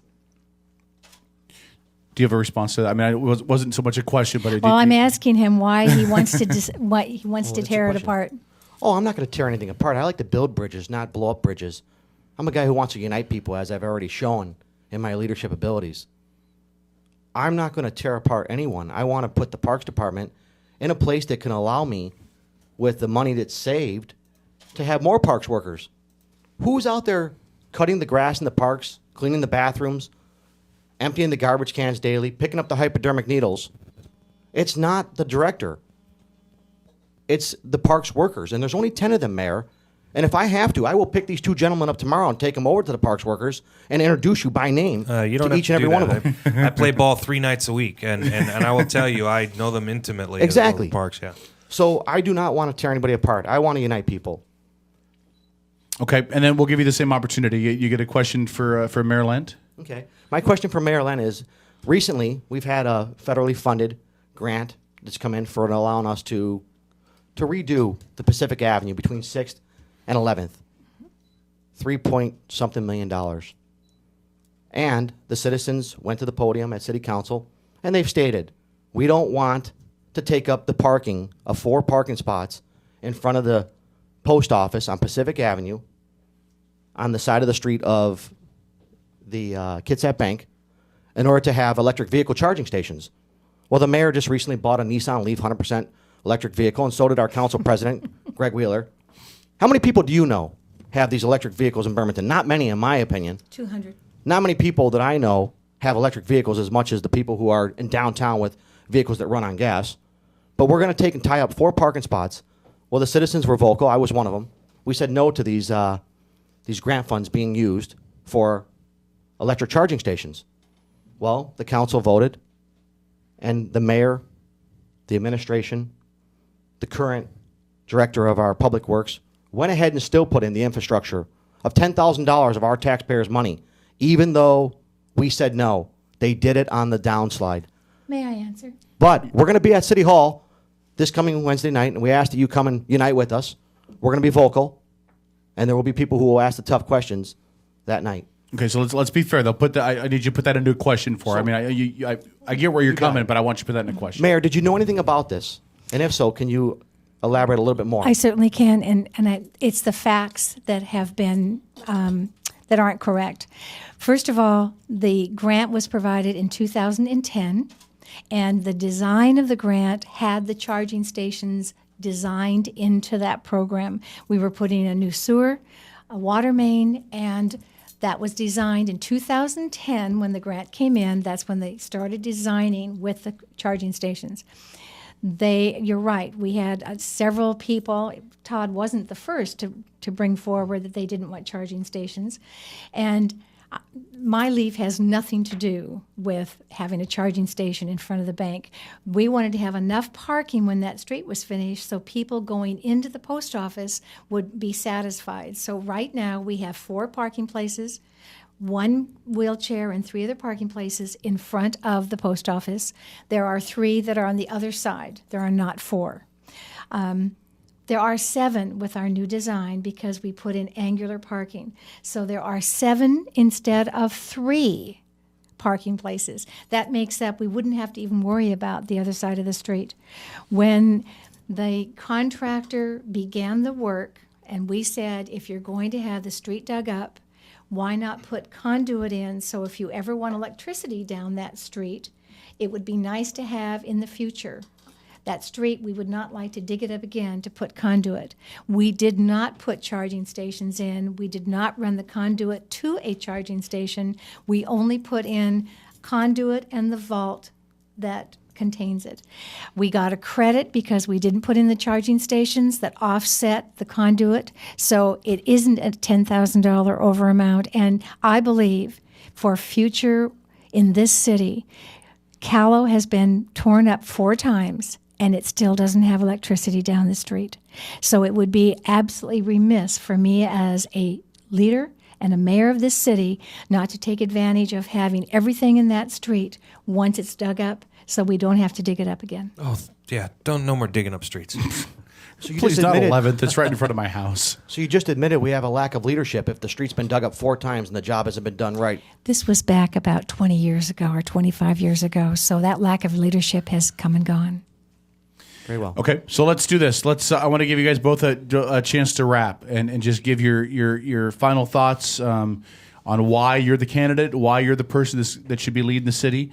I'm going to give Todd. She answered the question, so I'll give you first go, and then we'll wrap with Mayor Lent. Thank you for having me tonight, Paul, Kevin. Thank you, Mayor Lent, for being here, and the staff that's here for Outlaw Radio Network. I appreciate you guys having us here and hosting this. It's an honor to be in the room tonight and to be able to answer some of the questions of the citizens. For those of you who did not get your questions answered, or because I'm not a politician, I'm an everyday guy. I'm a businessman. I don't have all the political savvy. I have business savvy. I've done well in business. I want to ask that you visit my website, toddbestformayor.com. Leave me a message if I didn't answer your question 110% in its entirety, or if I didn't get to your question because we maybe took too much time on one question more than another. I will answer everyone's question. Please feel free to get a hold of me. My cell phone number, once again, is on all my handouts and my literature. It's on my website, I believe. If not, you can go through my contact page. I believe that our city is in need of being put on a track that's a better track than it's on. We're heading towards insolvency. We have a golf course that's operating in the red. We have a city that, as you drive around it, the proof's in the pudding. If your eyes are wide open, you see what I see. I think we need leadership at the helm. The mayor's a very nice lady, as I stated. But we have to have a change in the way we're conducting business. How has the typical career politician done you to this date? Look at the country as a whole, where we're at. Look at the shutdown of the federal government. Look at the areas around us. Tacoma, who has had to lay off firefighters and police officers. Do we think that we're not prone to that? That it can't happen to us? We need to be actual and factual with what's in front of us today. And I think with a change of leadership, we will have people at the helm that will make the decisions that are in the best interest of all of us, not just the minority, the few who we're connected to, the special interest groups, which I have no connections to. I've taken no money from any special interest group. Our mayor has. I'm not affiliated with any one particular party over another. I try to work across the aisle with everyone, and I will continue to do that as your next mayor. My name is Todd Best, and I ask you please visit my website at toddbestformayor.com to get to know more about me, and I ask for your vote on November 5th. Thank you very much for your time tonight. Thank you, Todd. Mayor Lent? I believe that integrity and respect is the highest thing that you can have in an office. The mayor of a city is not a political career. You are, again, as grassroots, you talk to everybody that's in the neighborhoods. You walk down the street, and you're not exempt from anyone speaking to you or having contact with you. As far as leadership, I think you have to know something about the laws of the city, the county, and the state in order to have a job like a mayor. I believe that you have to have some organization or besides being a volunteer in a community, you need to take and be part of the community, whether it's a civic organization, whether it's scout troop, whether it's something that you have an involvement in. Without involvement in organizations, your leadership doesn't rise to the top. I believe that being a citizen is great. A volunteer is even greater because we have hundreds of them that make the city work. But leadership is something different. If I ask the people to contact me on the truth about anything that we talked about today, I have it in writing. I have things that we did not discuss that I think would be forthcoming, and I would be more than happy to take and discuss anything with them as well. I have an office. I don't have the freedom that Mr. Best has, so I'm in my office, but anything that is a concern of a citizen is a concern of mine. The people that donated to my campaign, I brought to the table because the city council was going to take and have an ordinance for landlords. And I said, I believe that landlords, if a law is going to affect them, they should be at the table to help write the law. They in turn wrote a letter supporting the ordinance that was passed by City Council. The same thing that we're doing with our fire codes. We're not taking the fire codes to City Council for approval until our home builders and our realtors have had a chance to know how they're going to be governed by that law. And we don't have to sprinkle every one of those buildings. The fire marshal has backtracked and has found areas where he can compromise, keep the people safe, have the building safe. And I think that the job that's being done by all of the staff, all of the directors, and the current mayor is a job well done. I am fighting for this job because I know what I've done in the past, and I know what I can do in the future, and I know what the citizens need, and it's truth and integrity. And I bring that to you. Please vote on November 5th for Patty Lent as mayor. Thank you, both of you. Yeah. It's been wonderful. I freely admit didn't get quite as heated as I thought it would. That's a joke. I'm throwing that out there because I know somebody's going to write, really? You wanted it to get me? No, it did not. It went very well. Thank you both very much for being in here tonight. We thought that it was very important, again, that we able to sit down and have a conversation instead of sound bites, quotes, misquotes, whatever. And I like the fact that people get a chance to sit live internet television and watch you guys and get a feel for you, your everything from your language, your tone, your posture, and all that stuff. So I think it's one excellent. more thing, and you'll know when I ran for county commissioner that I have been on your show, and anytime that I've seen you or you've asked, this has been something.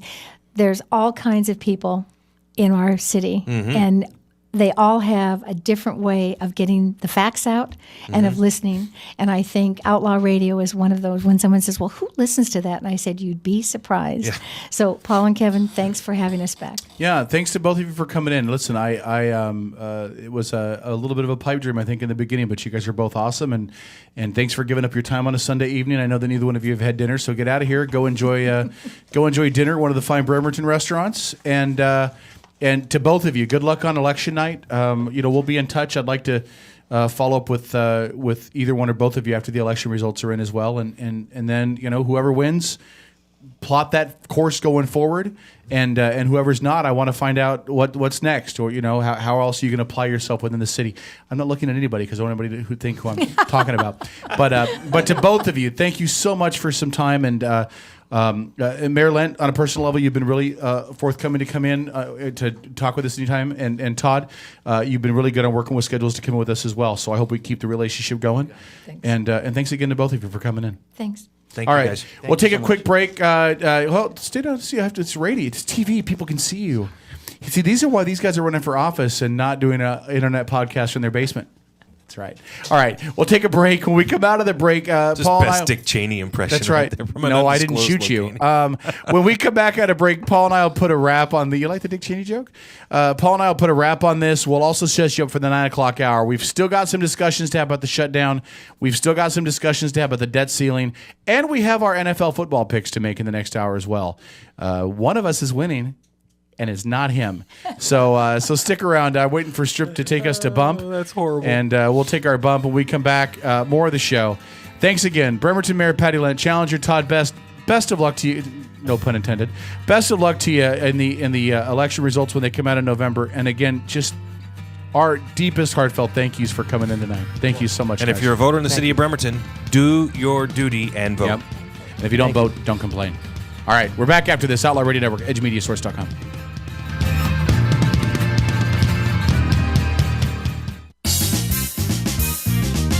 The Outlaw Radio Network. From NPR News in Washington, I'm Jim Hawk. Senate Majority Leader Harry Reid and Republican Leader Mitch McConnell are trying to negotiate an end to the nation's budget stalemate. But even their talks are in an impasse over Democratic demands that the across-the-board spending cuts be changed or reversed. The GOP sees sequestration as crucial to reducing the deficit. Meanwhile, several other senators took to the airwaves today. NPR's Dan Bobkoff reports. Senator John McCain of Arizona had a stark assessment for his Republican colleagues, telling CBS's Face the Nation that Tea Party Republicans in the House will have to give up their demand to defund the Affordable Care Act in order to strike a deal. They're going to have to understand that we're on a fool's errand. McCain added that he believes the shutdown is putting national security at risk. Also on CBS, New York Democratic Senator Chuck Schumer, who's attended some of the negotiations, says he believes Senate leaders on both sides are moving closer to a deal. I'm cautiously hopeful, optimistic that we can come to an agreement and open up the government and avoid default. He's hopeful an agreement will prevent the next round of sequester cuts scheduled for January. Dan Bobkoff, NPR News. In central India, a stampede by crowds of Hindu worshippers has left at least 89 people dead. Pilgrims were crossing a bridge over the Sindh River when rumors spread that the bridge was collapsing. The BBC's Nitin Shrivastava reports. The rescue and relief operations were actually taken up by specialist divers because many of the people jumped off the bridge after this panic spread. So the rescue and relief operations had to be halted late at night because of poor and bad light conditions. They will resume this morning. As far as the officials are concerned, they say that they're going to launch an investigation very soon into what led to the rumors and how mayhem broke. The BBC's Nitin Shrivastava. In northern Syria, gunmen abducted 7 Red Cross workers Sunday. No one has claimed responsibility. Tim Fitzsimmons reports from Beirut. 6 workers from the International Committee for the Red Cross and 1 Syrian Arab Red Crescent volunteer were taken by unidentified armed men in Idlib province in northwestern Syria. Kidnapping in rebel-controlled northern Syria has become rampant in recent months. Journalists, aid workers, and others have been taken by groups ranging from Islamist militias to those exploiting lawlessness in order to extract ransom from families abroad. A statement by the ICRC called for the release of the detainees and noted that the group provides impartial humanitarian assistance to both sides of Syria's civil war. The ICRC also said it would continue its humanitarian work in Syria despite the kidnappings. For NPR News, I'm Tim Fitzsimmons in Beirut. With a strike deadline just hours away and public frustration mounting, negotiators for the Bay Area Rapid Transit System and its 2 unions have resumed contract talks. The strike, if it's called, could begin after midnight Pacific time. You're listening to NPR News in Washington. Afghan and NATO officials say a man in an Afghan uniform shot and killed a NATO service member in eastern Afghanistan.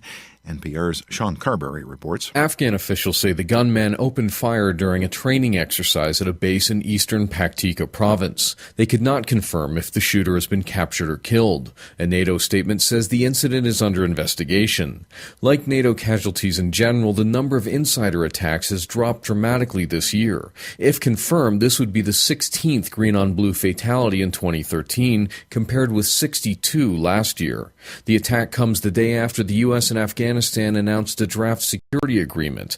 That deal could pave the way for up to 10,000 U.S. troops to remain in Afghanistan after the NATO mission ends. Sean Carberry, NPR News, Kabul. Tropical storm Octave continues to strengthen south of Mexico's Baja California peninsula. The storm is heading north-northwest at about 13 miles per hour. Octave's maximum sustained wind speeds are at 65 miles per hour. About 30 people had their Columbus Day weekend plans flipped when their rented party boat capsized off Key Biscayne early Sunday evening. Florida Fish and Wildlife says all of those believed to be on board have been found, and it does not appear anyone was injured. Captain Phillips could not overcome gravity at the box office this weekend. The Warner Brothers astronaut adventure starring Sandra Bullock and George Clooney landed in the top spot for the second weekend in a row, earning another $44 million. Captain Phillips, a story about a cargo ship captain held captive by Somali pirates, came in second. Cloudy, with a Chance of Meatballs, fell to third. I'm Jim Hawk, NPR News in Washington. Support for... Hey, it's K-Dog with the Outlaw Radio Network. You can email me anytime at kdog@outlawradionetwork.com. We'll even read some of your emails live on the air during the show. And as always, we invite you to check out that show every Sunday night from 7 to 11 p.m. on our website, outlawradionetwork.com. You can also download our weekly podcast from the website or visit the iTunes Music Store and download it there for free as well. More of the Outlaw Radio Network after this. Heather Madden, former machinist, wins success as a skilled professional rock star. No more working dusty old machine shops for me. Being the boss of my own professional rock band has improved my life in every way, and I owe it all to the cool gear at Kitsap Music. What do you want? Substantial spare time? Groupies? Leather pants?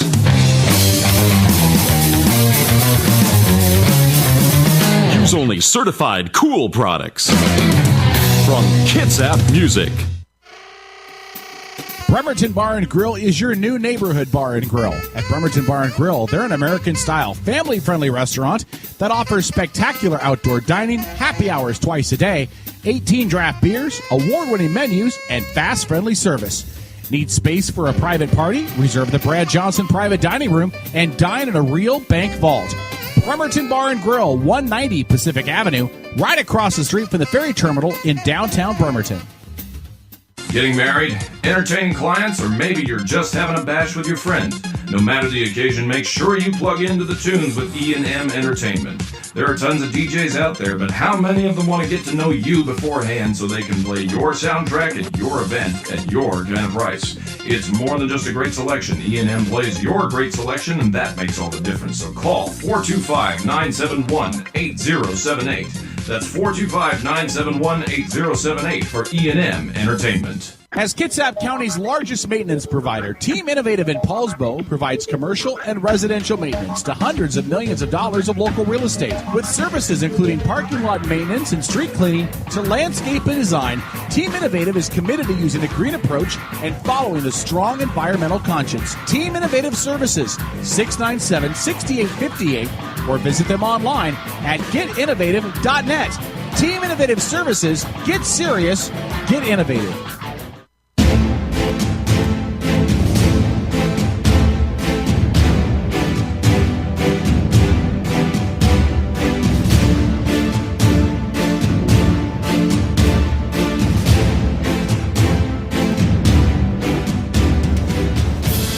All right, it's the Outlaw Radio Network. Thanks for checking out the show. Top of the hour. We did the top of the hour news break early just to get out of the way. We want to thank those of you who tuned in. By the way, Trojo joining me to my right is St. Paul is taking care of some personal business. Yep. Welcome, Trojo. What's up, buddy? Nobody cares. I'm happy. Cowboys won. Yeah. That's another. Did they win tonight? I haven't even checked out the score. Yep, they won 31-16. So I just hope that RG3 had good game for my fantasy team. Not at all. So again, I want to thank everybody who tuned in to be a part and view and listen to the discussion with the candidates. I hope it was what everyone was hoping it would be. It was very much what I wanted it to be, which was we're not going to put time limits or constraints. We're going to let them talk.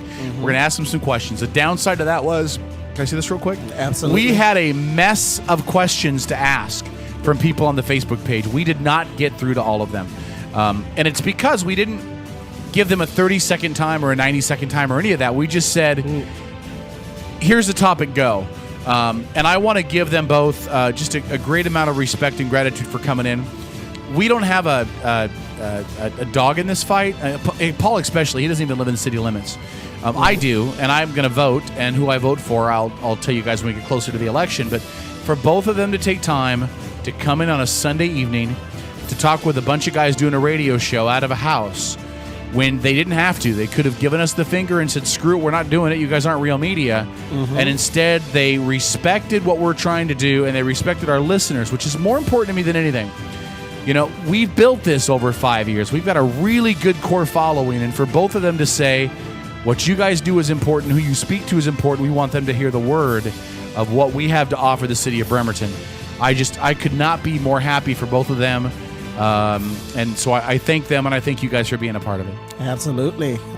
So, really quick, you live in the city limits of Bremerton. Yes, I do. As a guy that was not in the room, right. You were in the production side of things.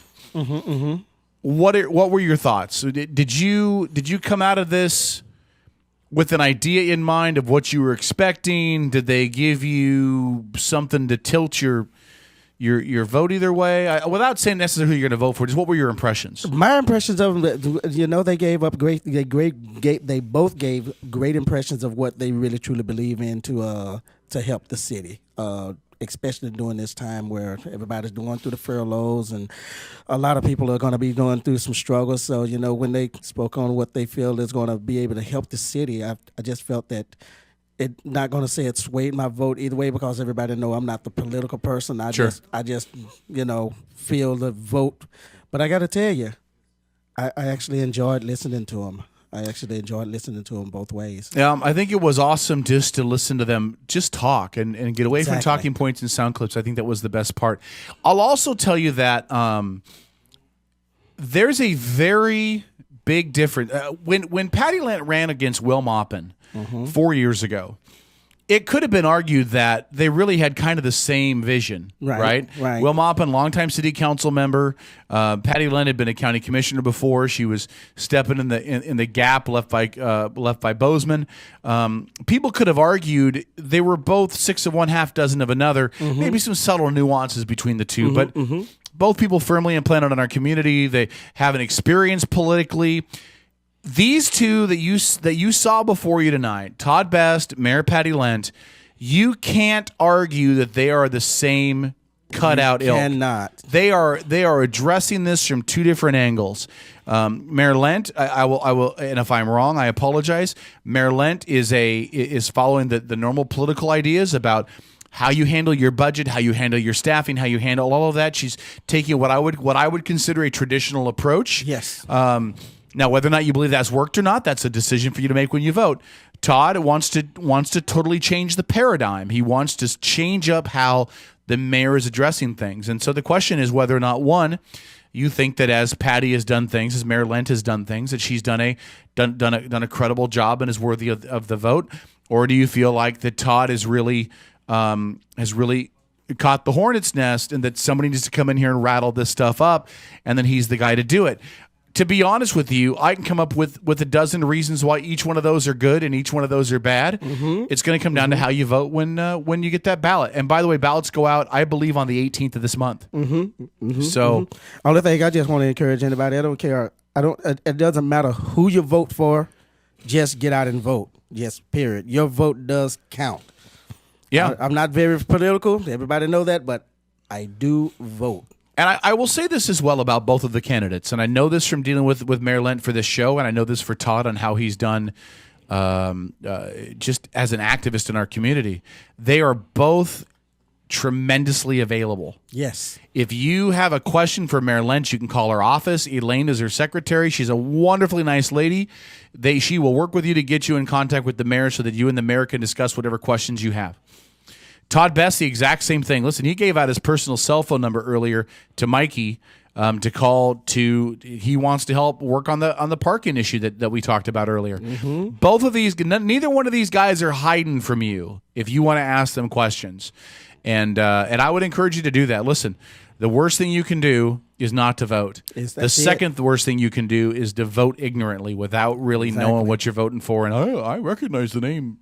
Whatever. Yeah, I recognize the name, so I'm going to vote for it. Yeah. So, but again, I just, on a personal note, when we started this thing 5 years ago, this is what we wanted to do because nobody else is doing this.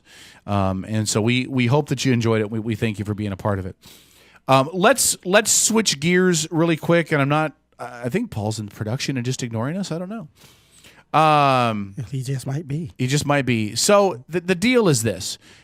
We stand literally 4 days away from the debt ceiling. Now, we are 13 days into the federal shutdown. Yeah. It will not be cleared today. It could be cleared tomorrow night. The House of Representatives and the Senate, I believe, both return tomorrow night to try to get something resolved. Get a plan in place. Now, Republicans have come forward with this idea of, well, let's pass a debt ceiling extension and leave the government unfunded. Right. And it makes perfect sense given what Congress, and I mean the House and the Senate, both parties, I'm not laying any blame. It makes sense based on what these guys have done for the last 4 years, which is let's not pass a budget. Let's do continuing resolutions left and right. Let's just keep this government funded enough so that it works. And we'll address this again in 6 weeks, which is the proposal that they put forward. Yeah. I actually been following that one a little bit, and I'm quite frankly, I'm kind of baffled about why would you want to go ahead and set another debt ceiling? Look, I think, and if I'm wrong in my assumption, I believe Obama said on one of his addresses, he said, no, we need to actually sit down and we need to come up with a budget so our fellow Americans won't be caught up in this same tornado that they're caught up in right now. Yep. Look, because in 6 weeks from now or 3 months from now, whenever that debt ceiling eclipses, you're going to run into the exact same thing. Now you're going to have your government shutdowns. You're going to be talking about your government shutdown. People are going to be out of work. You're going to have people that actually got to go to work, but that's not even getting paid for it. I mean, and then those who are not working right now, nothing personal to you because of who you work for, but you know what, you're going to get back pay. So probably. We're not sure. We're not 100% sure, but probably. But as it stands right now, these people who've been furloughed and not working, they're being told, oh, don't worry, you're going to get paid back. But what about the people who's actually been going to work and working their butt off, and now you're going to bring the others back in and say, oh, thank you very much for staying home. We had to save that money. Woo, couldn't cover that. Yeah. It's just you're going to run into the exact same thing within the next few weeks after that debt ceiling passes. And just like, you know what? Let's get this. Look, it's really time for America to stand up to our representatives. Yep. I'm sorry if I have to say it that way, but it's time. It's time.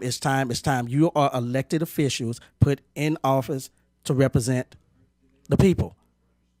You were voted in by the people. Come on. It's time to make a move.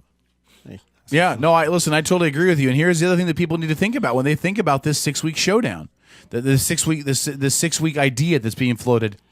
Again, it's by Republicans in the House, and I'm not assessing blame, but let's analyze this 6-week idea. The idea is that 6 weeks from now, if we haven't gotten a budget worked out and we haven't absolved the issues with the debt ceiling, guess what will happen in 6 weeks? Another shutdown. Now, why is that bad? Guess what's in 6 weeks, Trojo? Black Friday. Black Friday's in 6 weeks. Buying, you know? That's the start of holidays. Listen, if you tell people you might not have a job, you might not have a paycheck, and you're going to introduce them to the beginning of the holiday season, ask retailers, ask Target, ask Walmart, ask Toys R Us. Ask me. Guess what? You're hurting my business. By the way, Trust me. if people buy somebody a car for Christmas, they should be kicked in the face. It does happen. No, I know that. But if I walk outside and see a Lexus with a bow on top of it, I'm slapping somebody. And then you're driving it. And then I'm driving it, yeah. But you, if you think this is messing with the economy now, then you try talking to people in 6 weeks when you're up against Black Friday, you're up against holiday shopping, and now the question is, oh, well, you may not have a job. And these retailers are going to have issues because they hire a lot of temporary people, a lot of short-term people. They're not going to hire them. The unemployment numbers usually go down over the holidays because of short-term opportunities for people to work. That's not going to be there. It's potentially a mess as St. Paul is in production. What's up, buddy? Hey, bud. You have a thought? I don't have headphones, so everything I'm hearing is kind of muffled. Yeah, well, just say that I'm right. Just say that I'm right. K-Dog is right. K-Dog is right? Yeah, thank you. You said it. K-Dog's gone to the right side? No, K-Dog is correct. Wow. K-Dog has gone to the right side. What I was saying was, Paul, now that you're going to join us in the middle of this, is that if we get this 6 week extension... Do you know why I'm in here, extension, by the way? Because Trojo's in your seat. Well, no, it's Trojo's seat, too. Listen. The president is a black man. No. They have equal rights now. You don't get to just come on and start saying it's my seat because I'm white. I'm not entitled. There we go. And so you thought I'd be the first one to make a racially insensitive joke tonight. I am not entitled. What I was saying was... It's already starting. I can't believe it. What I was saying was is that if they give the 6 week extension... I really want this mic stand in there. I know, don't you? So what, so you can break that one too? If they give the 6 week extension, then it puts us right up against... Black Friday, Thanksgiving, the beginning of holidays, which is the worst possible thing for this economy. I mean, unless they're 100% sure they can get a deal in place, but is anybody confident that these dimwits can get a deal in place in 6 weeks? I'm not confident about anything that they're doing up there. I work for the dimwits, and I don't believe it's possible. Well, I will tell you, and I stand by this, what I said on last week's show. Yes, I think Kevin that is it's correct. just a matter of time. I think that they come up with something this week before we hit our debt limit increase. Do you think probably Wednesday or Thursday? I do. I thoroughly believe that. Listen, the Republicans put 11 offers on the table to the president over the weekend. Did you know that? 11. Yeah. Yes. Do you know he turned every single one of them down? And do you know why? Do you know why? I'm asking you. Don't throw this back on me. No, you I'm asking you Republican. because nobody knows why. I'm asking you. Do you know why? Listen, you know what I do know? You know what What's I do that? know? I know that since day one that the president ran for office, he has made it abundantly clear that he's a Saul Alinsky disciple, that he believes in redistribution of wealth, and that his goal has been to fundamentally transform America. Now, you put all of that together, and you have an individual who it's not about negotiation for him. It's only about one thing. It's about the end game, which is redefining the capitalist system. I don't know why that's so hard for... Listen, Kevin, you're a supporter of his, and I'm not faulting you for that. I'm simply saying, how do you not understand that? Well, let me tell you what I know. Do you not think that the president's end-all goal is to redefine capitalism?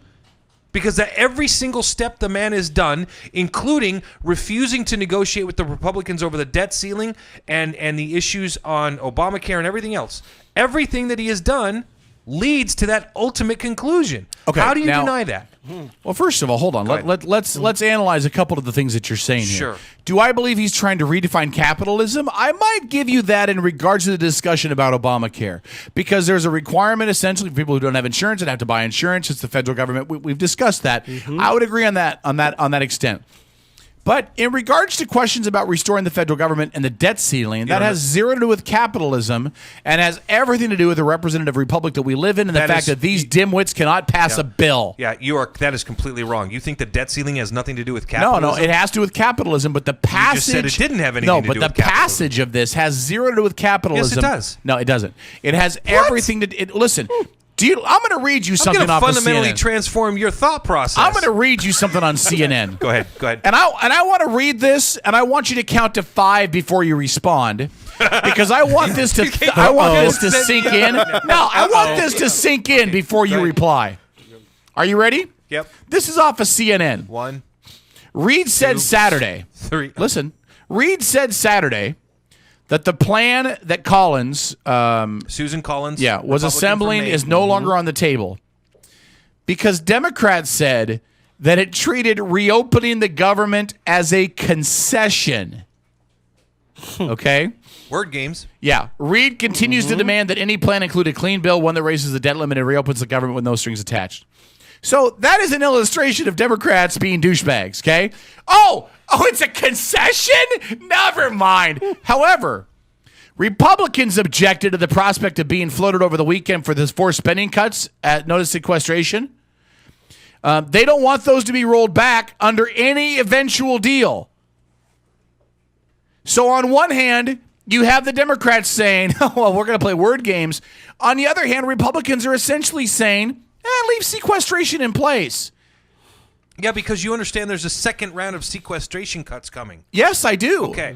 But you also understand that sequestration was not ever supposed to happen in the first place. And if Tweedledee... How can you say that? It was the damn president's idea. Hold on. It was the president's idea. If Tweedledee and Tweedledum could not pass a budget, leaving sequestration in place allows the dipwads in D.C. to not pass anything, to leave continuing resolutions in place, and basically say... No. Sequestration and these continuing resolutions almost are unequatable. Let me tell you something. They're not unequatable in the fact that if you have a budget, sequestration goes away. No, it doesn't. If you pass a budget... You still have to make sequestration go away through legislation. Right, but they would do that if they passed a budget. Well, they are not to that point yet. I know, they're not to any point yet. This shouldn't even be entering the conversation. Listen, are you aware that as a result of sequestration, I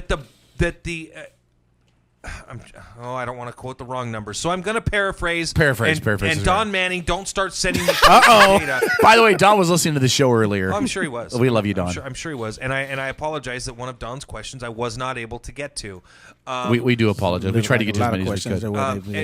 That's right, Tro. There was a lot. We love the questions. support, by the way. Not just you, Don. We were limited in time, and so it was. Listen, sequestration has resulted in a closer example of debt reduction. In other words, it has helped in our ultimate end goal of our debt reduction. Yeah.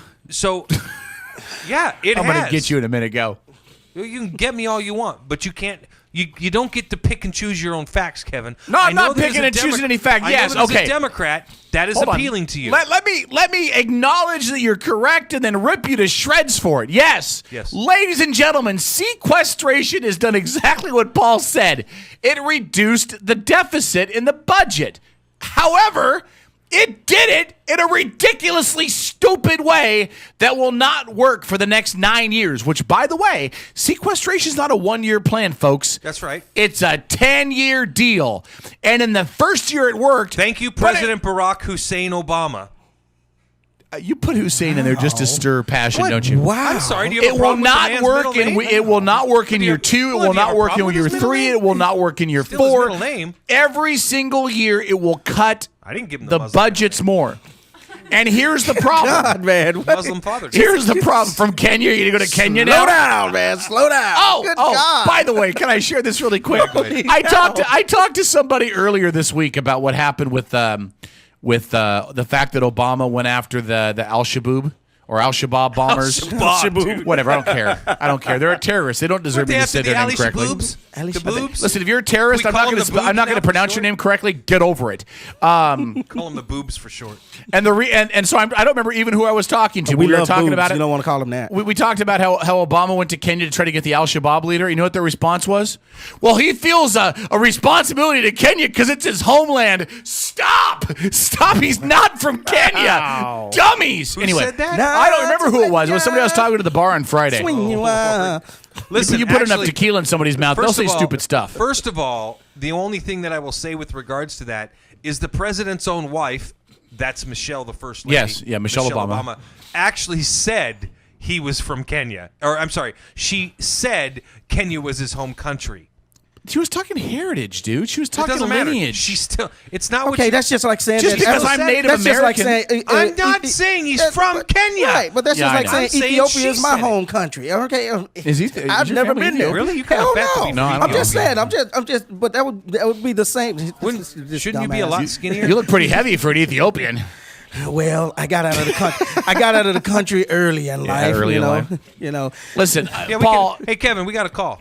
We have a call? Yeah, let's take our call. Just take it. Just put him on blind. Okay, hello, blind caller. Who's this and where are you calling from? Hold on a second. Hold on. He's coming. Caleb's coming with it. All right. You got to give it just a second here, brother, okay? Well, you said take it, so I thought you were ready. I thought he was ready too. This is a Republican in action. Hey, do this, but don't do it yet, because we're not ready. Okay, caller, you're blind. Go ahead. Yeah, I thought I was listening in on a friggin' remake of The Honeymooners. Hello, Clad 2. How are you, my friend? Oh, I thought that was Jackie Gleason going off on Alice, man.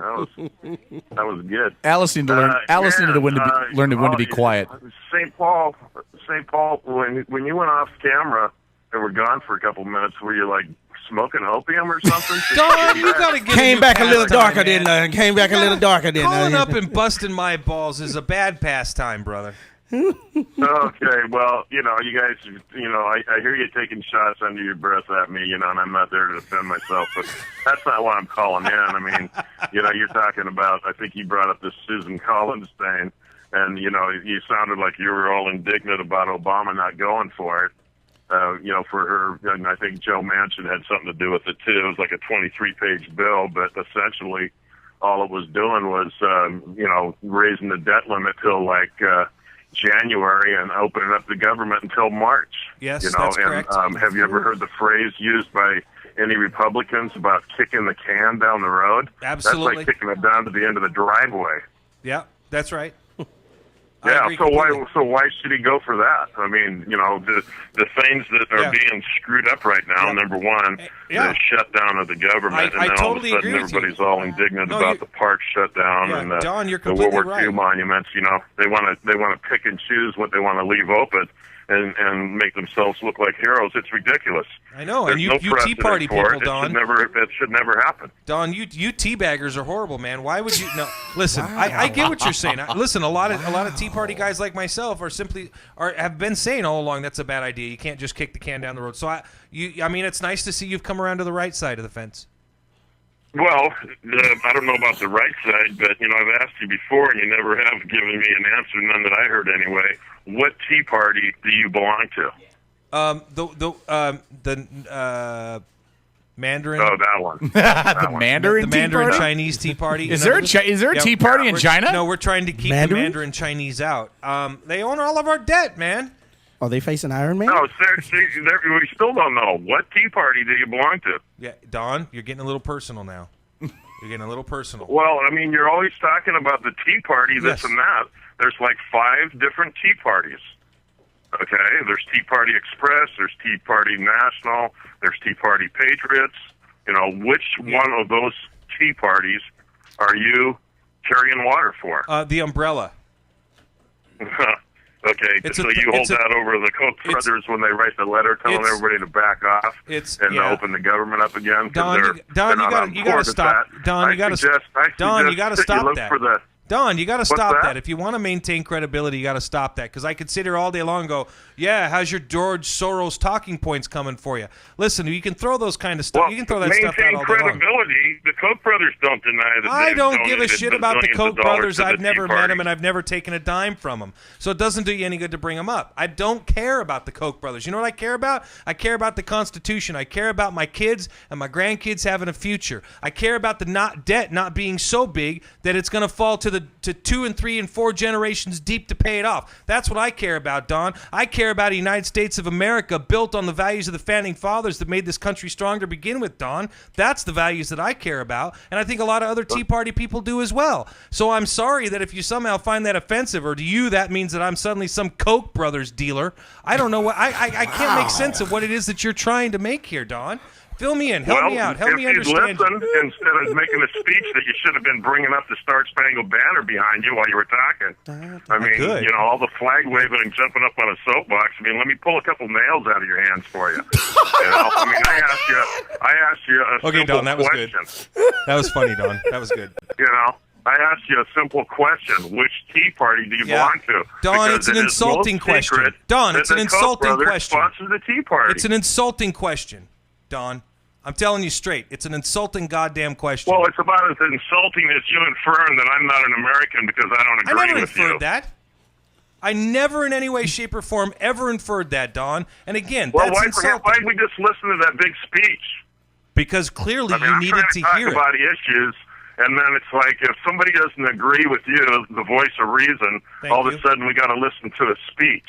No, I'm just I'm clarifying things for you, Don. You've got wanted to know. You've got elected Don, people that are supposed to serve the people that are not serving them. You wanted to know what Tea Party I belong to.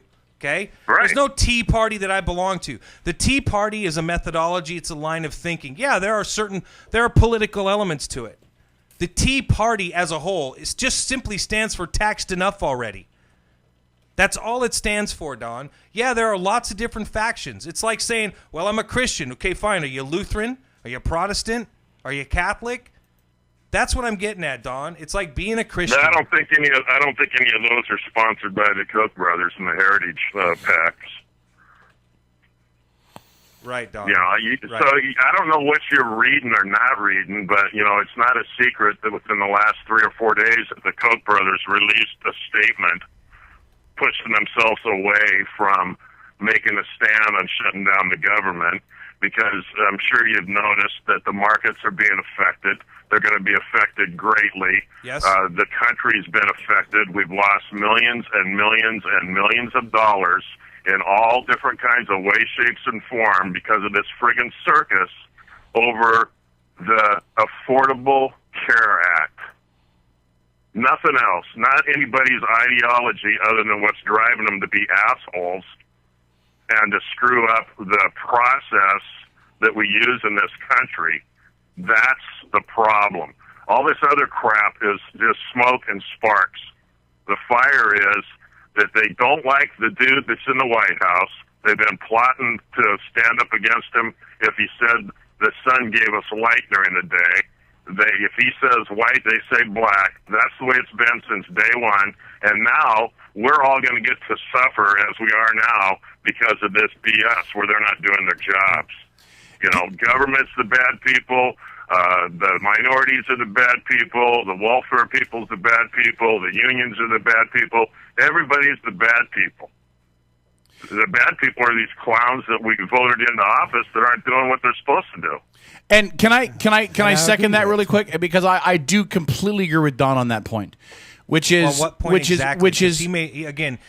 Yeah, go ahead. I get his point, which is the clowns that we voted in office. Which is the clowns we voted in office haven't done anything. Nothing. As he is echoing what I said a minute ago, which is the idea of putting forward a continuing resolution of any kind. Anything that's short of a real budget, something that really funds. Now, if you want to leave sequestration levels in place, it's a whole different discussion. But at least getting a budget on the table that funds this nation without having to worry about the threat of a shutdown in 6 weeks or a default of the debt limit in 4 weeks or any of that crap. That's what we put them in office to do. Every last one of them, Patty Murray, Maria Cantwell, Derek Kilmer, all the rest of those do-nothings, that's why they were in office, and none of them have done that. And they haven't done it for 4 years. Yeah, but that's the Democrats that haven't done that. No. The Republicans haven't done all it of either. them, man. It's all of them. And Paul, I don't want you to think that I don't think you're a patriot, and that I don't think you're an American, and I don't think you're a good Christian man, and all that stuff. I've never But, heard we've got a difference of opinion about how this country's supposed to be ran. And in my book, it doesn't get ran by a minority of the majority in one part of our government. That's right, Don. I agree that's why we have elections. Don, I agree. That's right, Don. And as I said last week, elections have consequences, and a lot of Tea Party people were elected in the last election, weren't they? And their job is to control. Yeah, you know what? I'll agree with you, and you can agree with me on this. The Tea Party people that got elected, they sure don't like how elections turned out before and after they got in there. And so they're going to get together and dig their heels in and scream and claw and fight to try to undo something that's been upheld by the Supreme Court.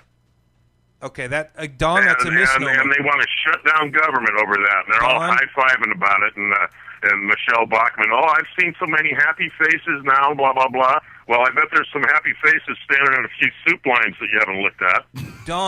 Don, listen, I hear that argument a lot about how the Supreme Court upheld Obamacare. And what the Supreme Court specifically stated, Don, in their decision was that most I know what they said. What did they say, Don? Just keep because dragging this out. Most of Obamacare they can't be challenged because it's not law. It's the law of the land. There's ways to change laws. That's right. And you don't do it. You don't do it by I think you just don't like the credit of the nation, the economy of the nation and part of the globe. You do when you're the minority party. To get your way. You do when you're the minority party, Don. Hey, Don, let me ask you a question, Don. Give me a precedent. Give me a precedent. I don't have to. The law is based on precedents. And you've had a whole week to find one. There isn't one. The law is based on precedents, Don, which means you set a No, precedent. I'm talking about what you're trying to do by shutting down the government and now not going to raise the debt ceiling. There's no precedent for doing that kind of stuff. He's right. There's none. There's none. What's the point? There's not one precedent. There doesn't have to be a precedent. And put it up there. There doesn't have to be there also isn't a president or a precedent for the President of the United States and his Democratic-controlled House and Senate to pass a law forcing Americans to buy insurance, but they did it anyway. Right? Right. Well, there's a first time for everything when you make a law, Paul. So, listen, I have to for everything when you make a law. I got to interrupt you both. Hey, Clad 2, will you do me a favor? Yeah. Will you come join us in studio so we can actually spend a good chunk of time and not worry about commercial breaks and all that? Will you? Can you and I talk online? Or let's set up a time to get you in studio. Because regardless of what happens this week with the debt ceiling, listen, all of us know. We know that if we fix the government this week, it will not be a budget, right? I think we can all agree to that. It'll be a continued resolution. It will be a continued resolution. So this issue is not going to go away. Clad 2, will you come into studio next week or the week after? Yeah, well, consider it. We love you, Don. We love you very much, man. Thanks for being a supporter of the show. If Obama caves in between now and next Sunday, I'm not going to show. I won't even call anymore.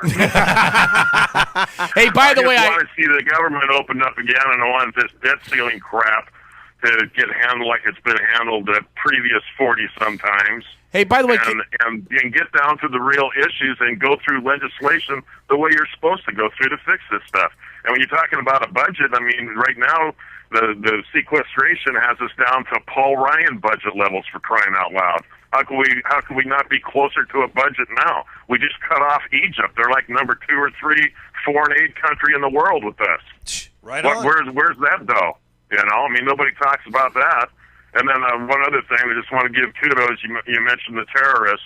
You know, while all this crap's going on and people are throwing rocks at the guy in the White House, he's still the commander-in-chief and the guy to tell SEAL Team 6 when to do something. Yeah, they blew it, by the way. By the way, oh God! Oh, they blew. Wait one a minute. mission they didn't get a guy, and the other one they did, and they didn't lose any of their own, did they? Those were the. Did they leave any of their guys behind? Well, technically, Paul's correct in the sense that SEAL Team 6 was the one that went into Libya but didn't get the guy. But also, let me. No. I mean, it went into Somalia. Yeah. But let me say this though. That's just an inter-service rivalry. I know, but let me just say this though.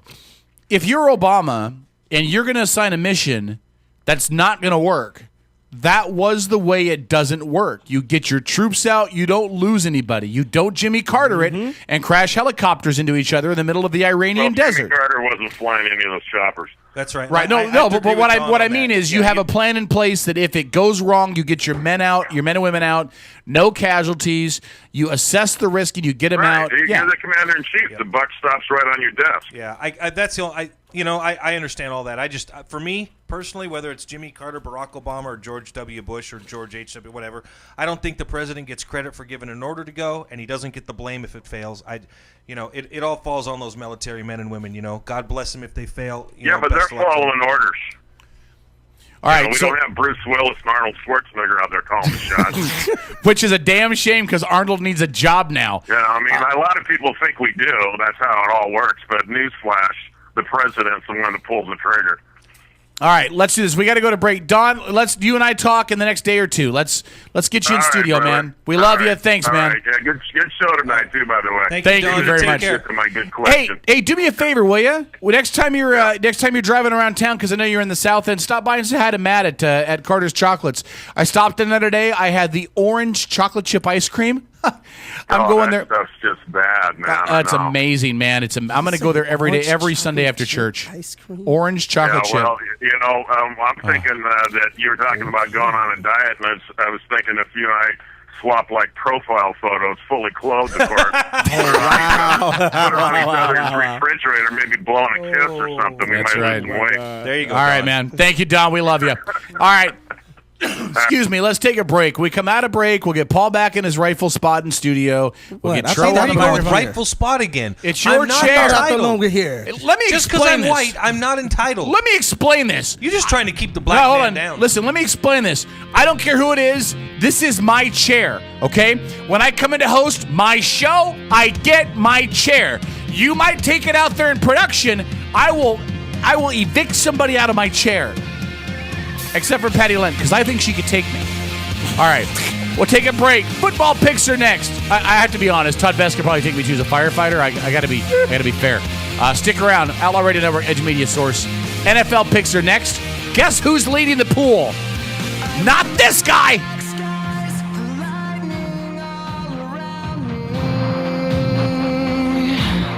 I remembered it. The Outlaw Radio Network. Hey, it's K-Dog with the Outlaw Radio Network. You can email me anytime at kdog@outlawradionetwork.com. We'll even read some of your emails live on the air during the show. And as always, we invite you to check out that show every Sunday night from 7 to 11 p.m. on our website, outlawradionetwork.com. You can also download our weekly podcast on the website or visit the iTunes Music Store and download it there for free as well. More of the Outlaw Radio Network after this. Heather Madden, former machinist, wins success as a skilled professional rock star. No more working dusty old machine shops for me. Being the boss of my own professional rock band has improved my life in every way, and I owe it all to the cool gear at Kitsap Music. What do you want? Substantial spare time? Groupies? Leather pants?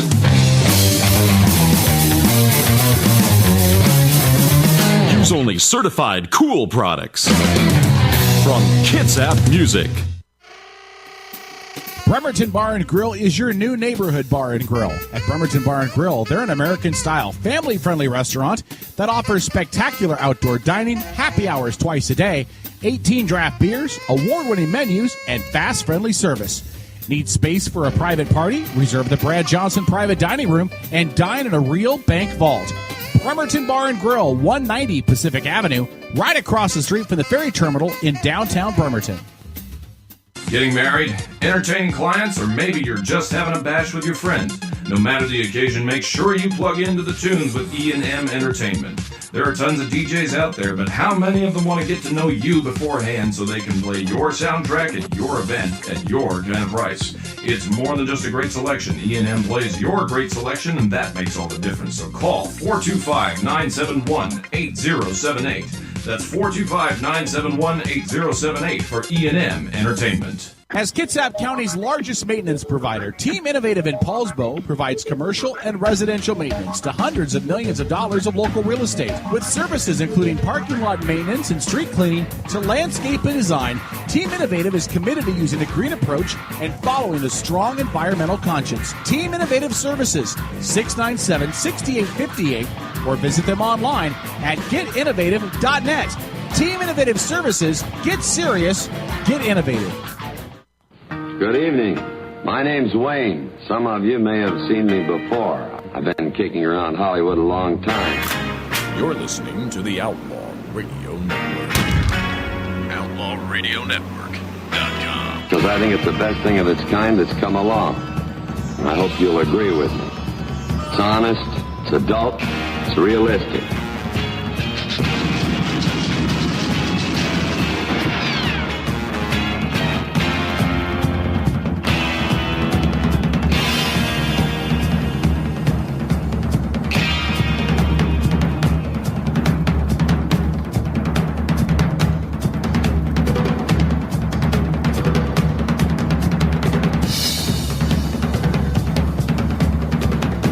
Don't you like this music? Yeah.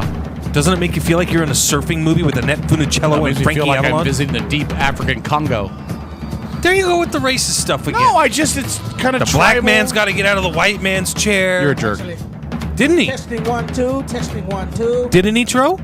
Where's this racist stuff coming from him tonight? I don't know what you're talking about. But his buddy Don called and basically just, yes, it is. Yes, I can hear you. But you keep mumbling over me while I'm talking. Because you have nothing important to say. Yes, I do. I'm talking about Kevin, my co-host, being a racist. You're both racist. That's why I pick up. That's why. Yes, but I admit I don't even know why I put up with y'all. I really don't. Yeah. Why do I even come in here every week to go through the Because same you're into S&M and you thing? love the sadomasochism. You just love it. That's what Dee was telling me. That's what your woman was telling me. She's like, he is into it. She really wasn't supposed to reveal that. So we're going to... Caleb over there, we're getting ready to do our football picks, and Kevin over here is getting more and more depressed as he's going through the picks from this week. I'm not sure why, because honestly, I don't remember what I picked last week or what I didn't pick, and Kevin has all that information in front of him, and I honestly think that Kevin, is pretty fair about it all. Yes, and I know that. Except when it comes to my picks, because mine seem to keep coming up short. Yeah. Yet Have you seen how tall you are? Shut up. Oof. I almost said I'm just as tall as you are around, but I wouldn't say that. Oof. Oh, it's like that, isn't it? Ouch. So Caleb was going to call. We're gonna have a guest picker tonight, and the guest picker that we're going to have on tonight has a problem. Love you, bro. You know what his problem is? I know, but you can tell people. Is that him and his Washington State University or Washington State University alum? They all go to an away Seahawks game every year. So a couple years ago, they went to the Pittsburgh game. Remember what happened in that game? They lost. Then they went to the St. Louis Rams game last year. Remember what happened in that game? They lost. Then they went to the playoff game in Atlanta. Remember what happened in that game? They really lost. Yeah. And then a week ago, they went to Indianapolis. And they lost. And so everybody's been telling this poor guy that it's his fault. It's Quit the football going gods. to away games. I know. So I thought it would be really good to have him come on and explain how it's not his fault, and then he could also be our guest picker. Is he with us? Jason, are you on? Yeah, you forgot about Pittsburgh. No, I mentioned Pittsburgh. Trust me, we got our asses kicked in Pittsburgh. And you know what? And then he comes back. Tell everybody what the fans in Pittsburgh were like to you. Oh, they were awesome. He's like, we got our asses. I hate the team, but the fans were awesome. So he loved the fans in Pittsburgh. Didn't they buy you a beer in Pittsburgh? No, they were handing them out in the tailgate party.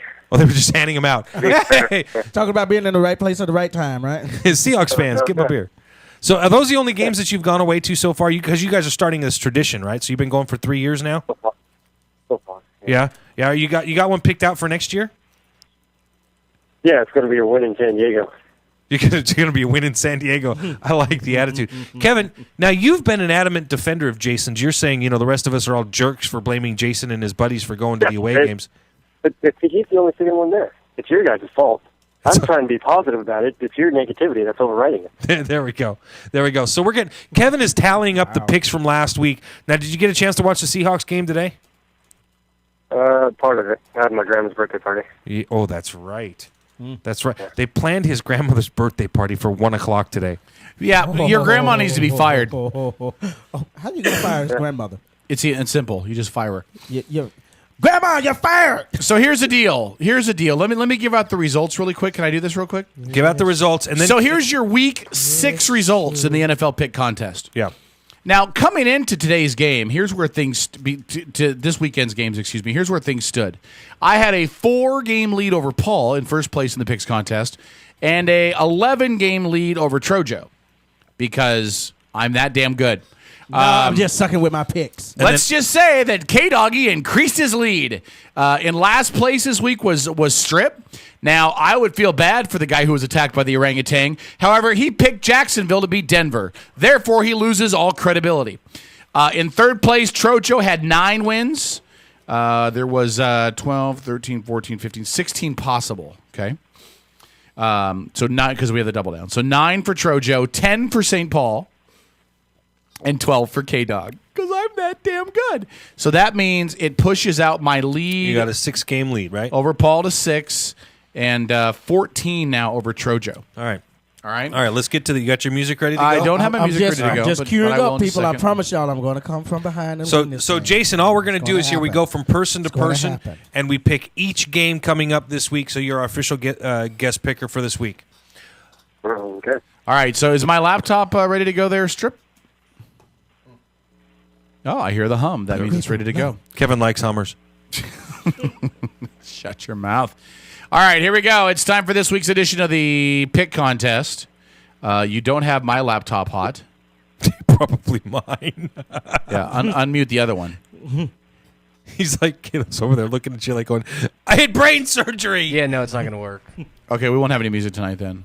Sorry. I'm glad everything worked when the mayor and Todd Best were here. That's all that matters to me. No, I just realized I took the studio part, last night. Oh, and you didn't put it back? And I forgot to plug that back in. Yeah, it sounds like... Did you plug it back in on mine? He's like, I don't know. I don't know. It's all right. We don't need music. Here we go. All right, there's a Thursday night game I'm going to pick first.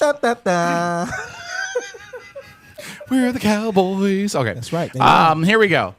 One game on Thursday is your Seattle Seahawks will have a short turnaround time. They'll head to Arizona to take on the Cardinals. The Cardinals were essentially bitch slapped today by the 49ers. Yeah, pretty much. I got to pick first. It's not a 10 a.m. start. It's a no-brainer. It's the Seahawks all day long, Paul. That's Thursday night, right? That's a Thursday night game. Are they in Arizona or Seattle? They're in Arizona. Yeah, it's going to be the Hawks. I was going to say, does it matter where they're at? Is Jason going to the game? Jason, you going to the game? That's how I'm going to be picking this game, so you can't use that. All right, Hawks. I'm not going to the game, so the Seahawks are going to win. Okay. All right, so he's got the Hawks. Trojo? I'll go with the Hawks. All right. They struggled a little bit today against Tennessee, though. Jason, who you picking? I'm picking the Hawks. All right, because you're not going to the game. All right. Sunday games. You guys don't pick a score. What's that? Like you guys don't pick a score. We don't. Do you have a score you want to give us? I'll make a note of it. We'll give you props if you're right and ridicule you badly if you're wrong. Well, then you guys should have to pick also. Well, screw that. I'm not going to be that wrong. All right, Sunday games. Paul, you're picking first. Tampa Bay, who lost today, travels to Atlanta. Atlanta has a longer turnaround because they played on Thursday. The downside is they lost to the Jets. The Jets. Paul? Mm-hmm. Atlanta's playing who? Tampa Bay at Atlanta. It's going to be Atlanta.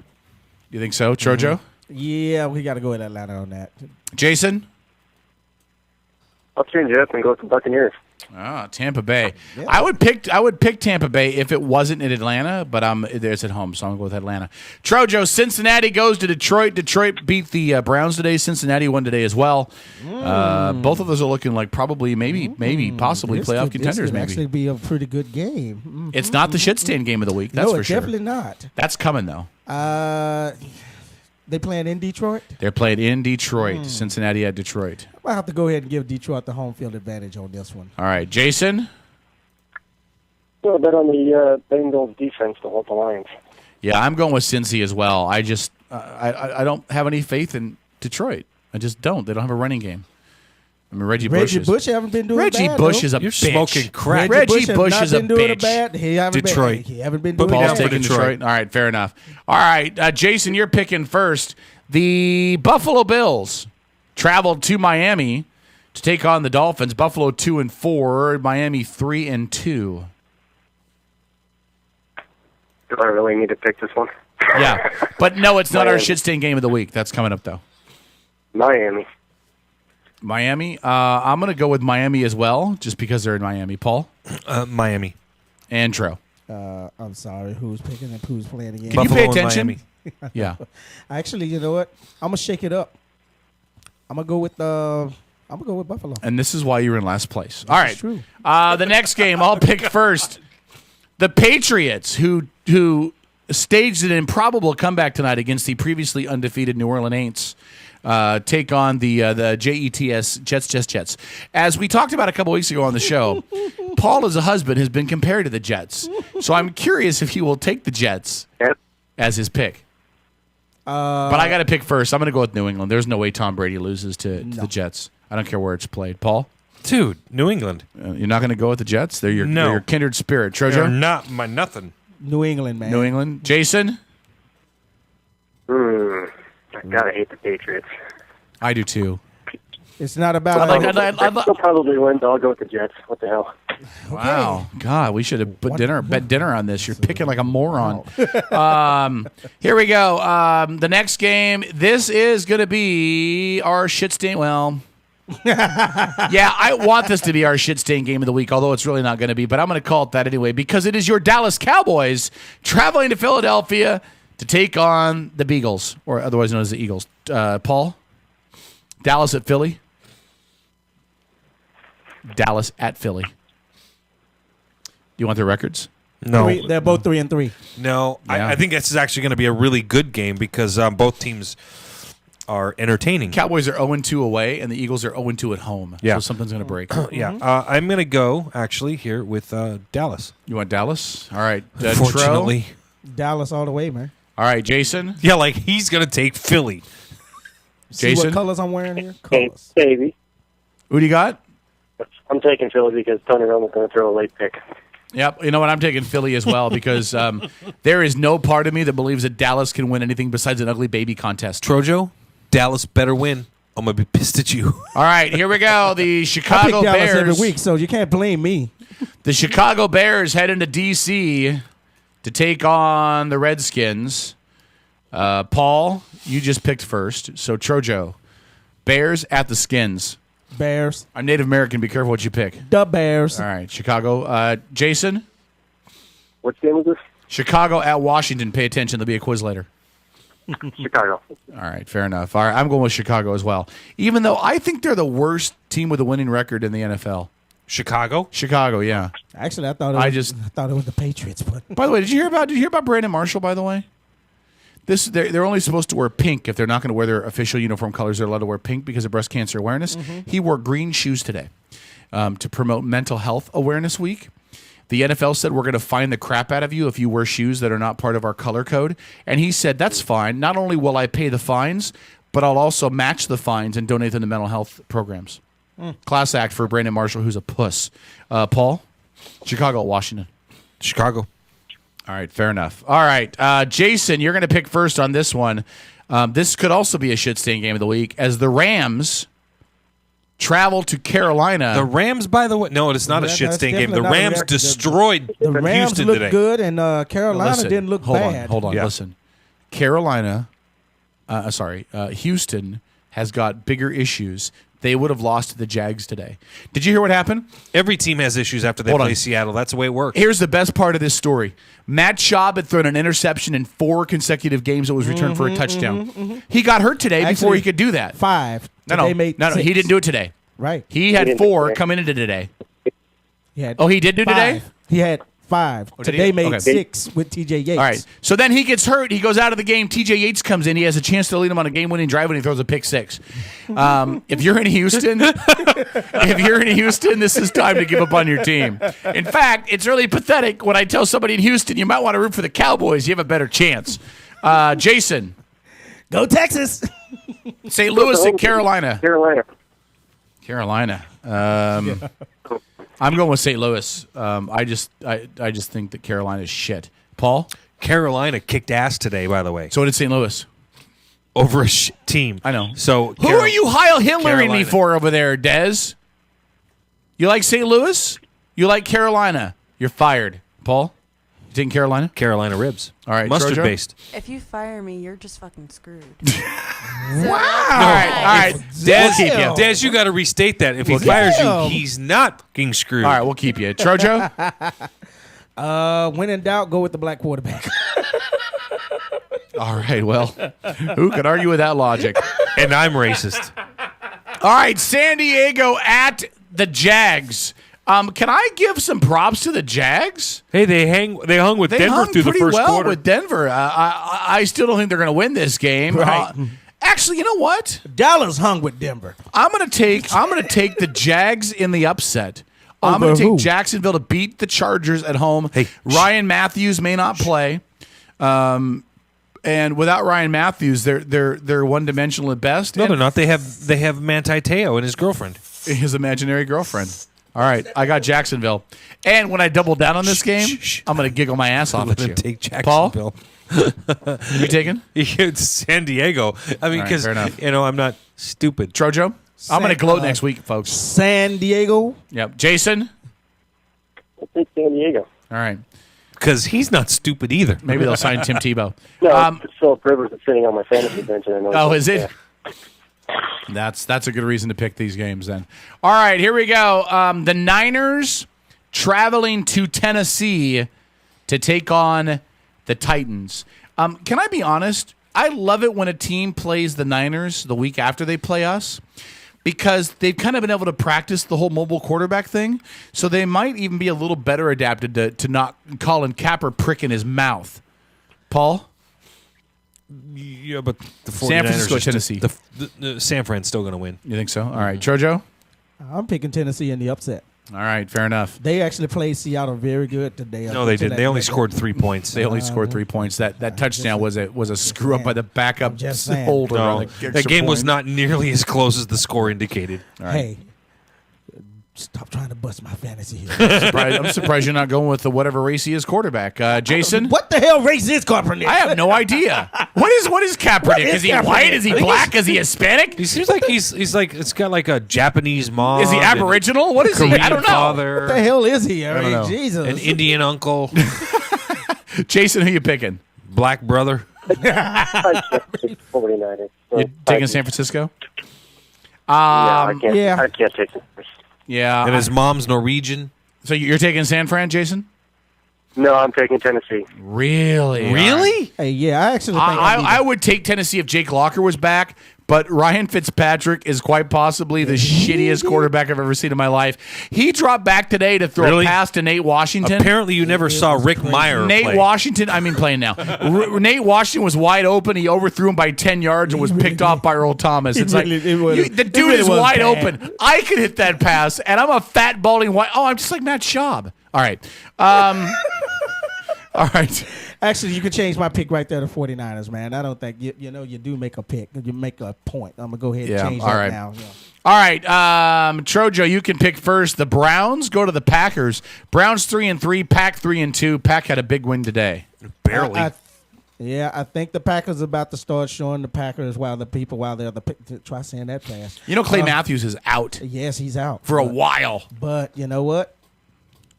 Green Bay still look good today. You still got Aaron Rodgers at quarterback. Yeah. Aaron Rodgers and what was the other guy that just stepped up? He looked real good today. Lacey, the running back out of Alabama. Eddie Lacy. He's on my fantasy team. At LSU. Yeah. Is he out of LSU? No. Alabama. Yeah. LSU? Alabama. He's out of the SEC. He's the SEC. Who the fuck cares? He's out of Alabama. Yeah. Okay. Roll Tide. Jason? Oh, Rodgers lost a couple of receivers today. Might have to go with the Browns. Are you?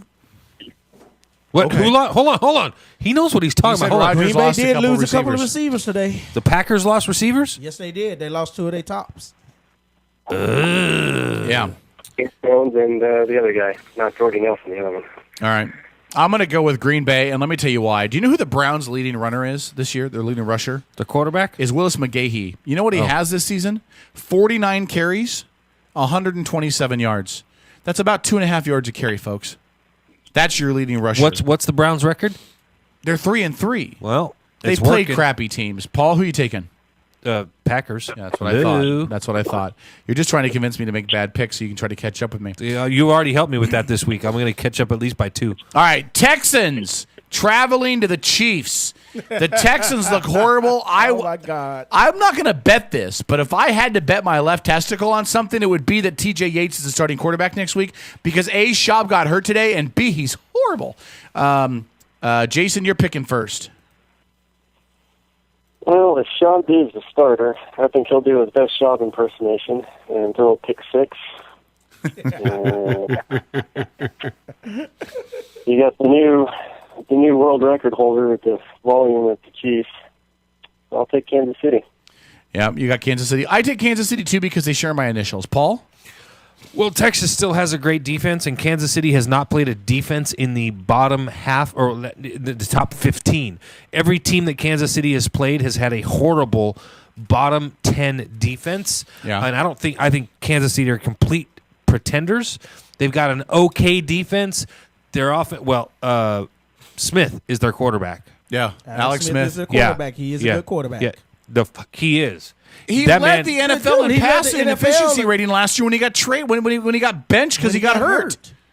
I don't care. Okay, that's fine. Hate on the Mormon. That's okay. I'm used to it. Go ahead. Jesus Christ called. Wow. Do you have a hotline? He was calling collect. Hurry from up. Salt We're Lake almost City. out of this segment. He was Come on. calling collect from Salt Lake City. Who are you picking? All right. I'm going with Houston. Oh, you're so drunk. Really? Trojo? You didn't see that game today, did you? The Houston Shut up game? and pick. Come on, we're almost out of the top of the hour. Last call's next. Come on. Kansas City. All right, thank you. All right, Kansas City. I'll pick Just first. gave me my double down This was a game. matchup that used to matter, and now it doesn't. Baltimore travels to Pittsburgh to take on the Steelers. The Steelers did get their first win. Look who they got it against. Yeah, I get to pick first. I'm picking Pittsburgh in the upset. I think they might have fixed a couple of things. What scares me is their leading rusher has 19 carries for 74 yards on the season. Tennessee. Ravens. Yeah, you got Baltimore. All right, Tro. Yeah, that would be Baltimore. All right, I don't and know Jason. which one I'm gonna double down on now. His pick or your pick. Who are you picking? Going with Baltimore. Baltimore. All right, and in the late Sunday night game, this is our 5-star game of the week. The Denver Broncos travel across the country to Indianapolis to take on the Colts. It's going to be a great game, actually. It's going to be a blowout. But go ahead. Really? Yeah, go ahead. Yeah, like the game today against Jacksonville. Go ahead. Listen, I think there's one Achilles heel that Denver has, and that is their defense. Peyton's Achilles heel. Go ahead. It's not funny. Go ahead. It's their defense. Okay. It is absolutely their defense, and we can see, thanks to Jason, what happens when teams go into Indianapolis and play against Andrew Luck. The goddamn guy is good. My God, he's stupidly good. He had to be good. They gave up Peyton Manning I think that it's in Indy. Yeah, and that's gonna mess with Peyton's mind. And I think Peyton suffers his first loss of the year. So you got Indy. Trojo. Yeah, that's exactly what I'm thinking. It's actually hard to go up in there and play in Indy, and Peyton Manning is going to have a lot of emotions going back. I believe you're right. But You got Indy. I got Indy in it. All right, Jason. Anybody ever predicted a tie on this? You can predict a tie if you'd like. You get bonus points for that. I'll go with the Broncos. You got I Denver. think that offense is too much for the defense. Yeah, I'm going to go with Denver as well, and I'll tell you why. The last thing you want to do is motivate Peyton to do anything. He's going back to the team that basically said, fuck you, we don't want you, go somewhere else. That's not what they said. That is exactly what they said. You're a fucking They didn't Democrat. like his neck. They were worried about his neck injury. They weren't going to sign him. They basically said, we want to move on, go elsewhere. I'm just telling you. It's not the playoffs, so Peyton will win. Yeah, listen. Yeah, it's not the playoffs. I think Peyton's going to be motivated. He's going to torch them. It's not even going to be close. He's going to have that team ready to go. It's not even going to be close. And then that this is our shit stain game of the week. Your Monday night game. Yeah. The Vikings, who are this 1-4, travel to the Giants, who are goose egg and 6. Who scheduled this? Somebody needs to be shot. Oh my God! All right. Who picked first that time? I don't know. Jason. Who cares? Jason. No, Paul did. Trojo. Vikings or the Giants? Oh my God! Wow. I think as much as I hate to say it, the Giants has got just a little bit more talent going on over there. The New York Football Giants? You're going to take the Giants? The Giants has got to win one game. All right, hurry up. You're going to take the So- Giants. Jason, Minnesota This is the at the Giants game. Giants. Jason. I'm going to take the Distilleries on this one. I think people are going to be so drunk that they're going to forget about this game. So what are you picking? Nobody. Nobody? You're picking a tie. He's gonna be. He's like, fuck it. They both suck. It's a tie. All right, I'll put you down for a tie. If you're right, you'll get a bonus point for that. I'm going with the Giants. They've got to win a game at some point. Yeah, this would be it. Ahmad Bradshaw looks really good. He played really well in the game on Thursday night. I didn't start him on my fantasy team because I'm a dumbass. Paul? It's going to be New York, I think, because, Adrian Peterson is dealing with a lot of emotional stuff. He ran not too bad today, but the rest of the team around him happens to just fucking suck. So, it'll be the Giants. All right. In New York. Now it's time for the double down. And Jason, you're going to pick first. Let me explain the rules of the double down. I'm going to give you all the games that we did not agree on. You're going to pick one game as an extra chance to get an extra point. If the game you pick is correct, then you get an extra bonus point. If not, then you're fucked. Here we go. Here are the games we did not agree on. Tampa Bay at Atlanta. Cincy at Detroit. New England at the Jets. Fuck, idiot. Dallas at Philly. St. Louis at Carolina. San Diego at Jacksonville. San Fran at Tennessee. Green Bay at Cleveland. You only pick one. Houston at Kansas City. Baltimore at Pittsburgh. And Denver at Indy. And you're picking first. Pick one game. Tampa Bay, Atlanta. All right, so you're going to go with your Tampa Bay pick to double down. I'm going to go with Denver. I am that confident in Peyton. No, I'm not. Fuck you both. I'm going to go with the Jacksonville Jaguars to get their first and probably only win of the year. Really? 'Cause I'm that damn good, Paul. You guys laugh, man, when Jacksonville wins, man. When Jacksonville wins, I'm going to come in here and you guys are all going to be paying me homage. Go. Oh, Atlanta. Atlanta? All right. Trojo? I'm sorry, who is Jacksonville playing again? Jacksonville doesn't matter. is playing San Diego. Okay, yeah. I'm going to go head to head with you on that. San Diego? You're not going to pick your Cowboys? I think he gets bonus points. I think he gets like 2 extra points. I mean, if you're going to be, I'm sorry, Kato, as you're a sports announcer, you know sports. If you are, he's an announcer. He doesn't know it. Hold on. If you are brave, fuck that. If you're dumb enough to pick the Jacksonville Jaguars and then dumb enough to double down on them, I'm that confident. Thank you very much for allowing me to at least gain a little bit of ground. I'm that confident. I'll tell you why I'm that confident. Because Tim Tebow lives in Jacksonville. They will get a win, and this is their best chance to get it. Plus, San Diego. I'm sorry, is Tim Tebow San playing Diego for them? has no, but he lives there. San Diego has to travel across the country for a 10 a.m. start. Listen, I'm going to tell you right now, Jacksonville wins. They played really well in the first half today against Denver. Really well. All right? Jason? Yes, sir. We'll touch base with you next week and tell you how shitty you did. Yeah, whatever. Good night, buddy. Thank you, All right, Jason. have a good one. There he goes. Good night. All right, Strip. He's back to playing World of Warcraft now. Hey, Strip, since we're 5 minutes late, do we have to take a top of the hour? Or can we just go into the last call? Oh, we have to. Can you take the news out at least and make it short? Pretty please? Thank you. All right, we'll take a quick last call, top of the hour break. We come back to the last call. If you've never listened to the last call before, this is our adult hour. So language goes out the window like it already did during the football picks. Topics your goes own out fault. the and his too. Topics are adult in nature. Everything's on the table.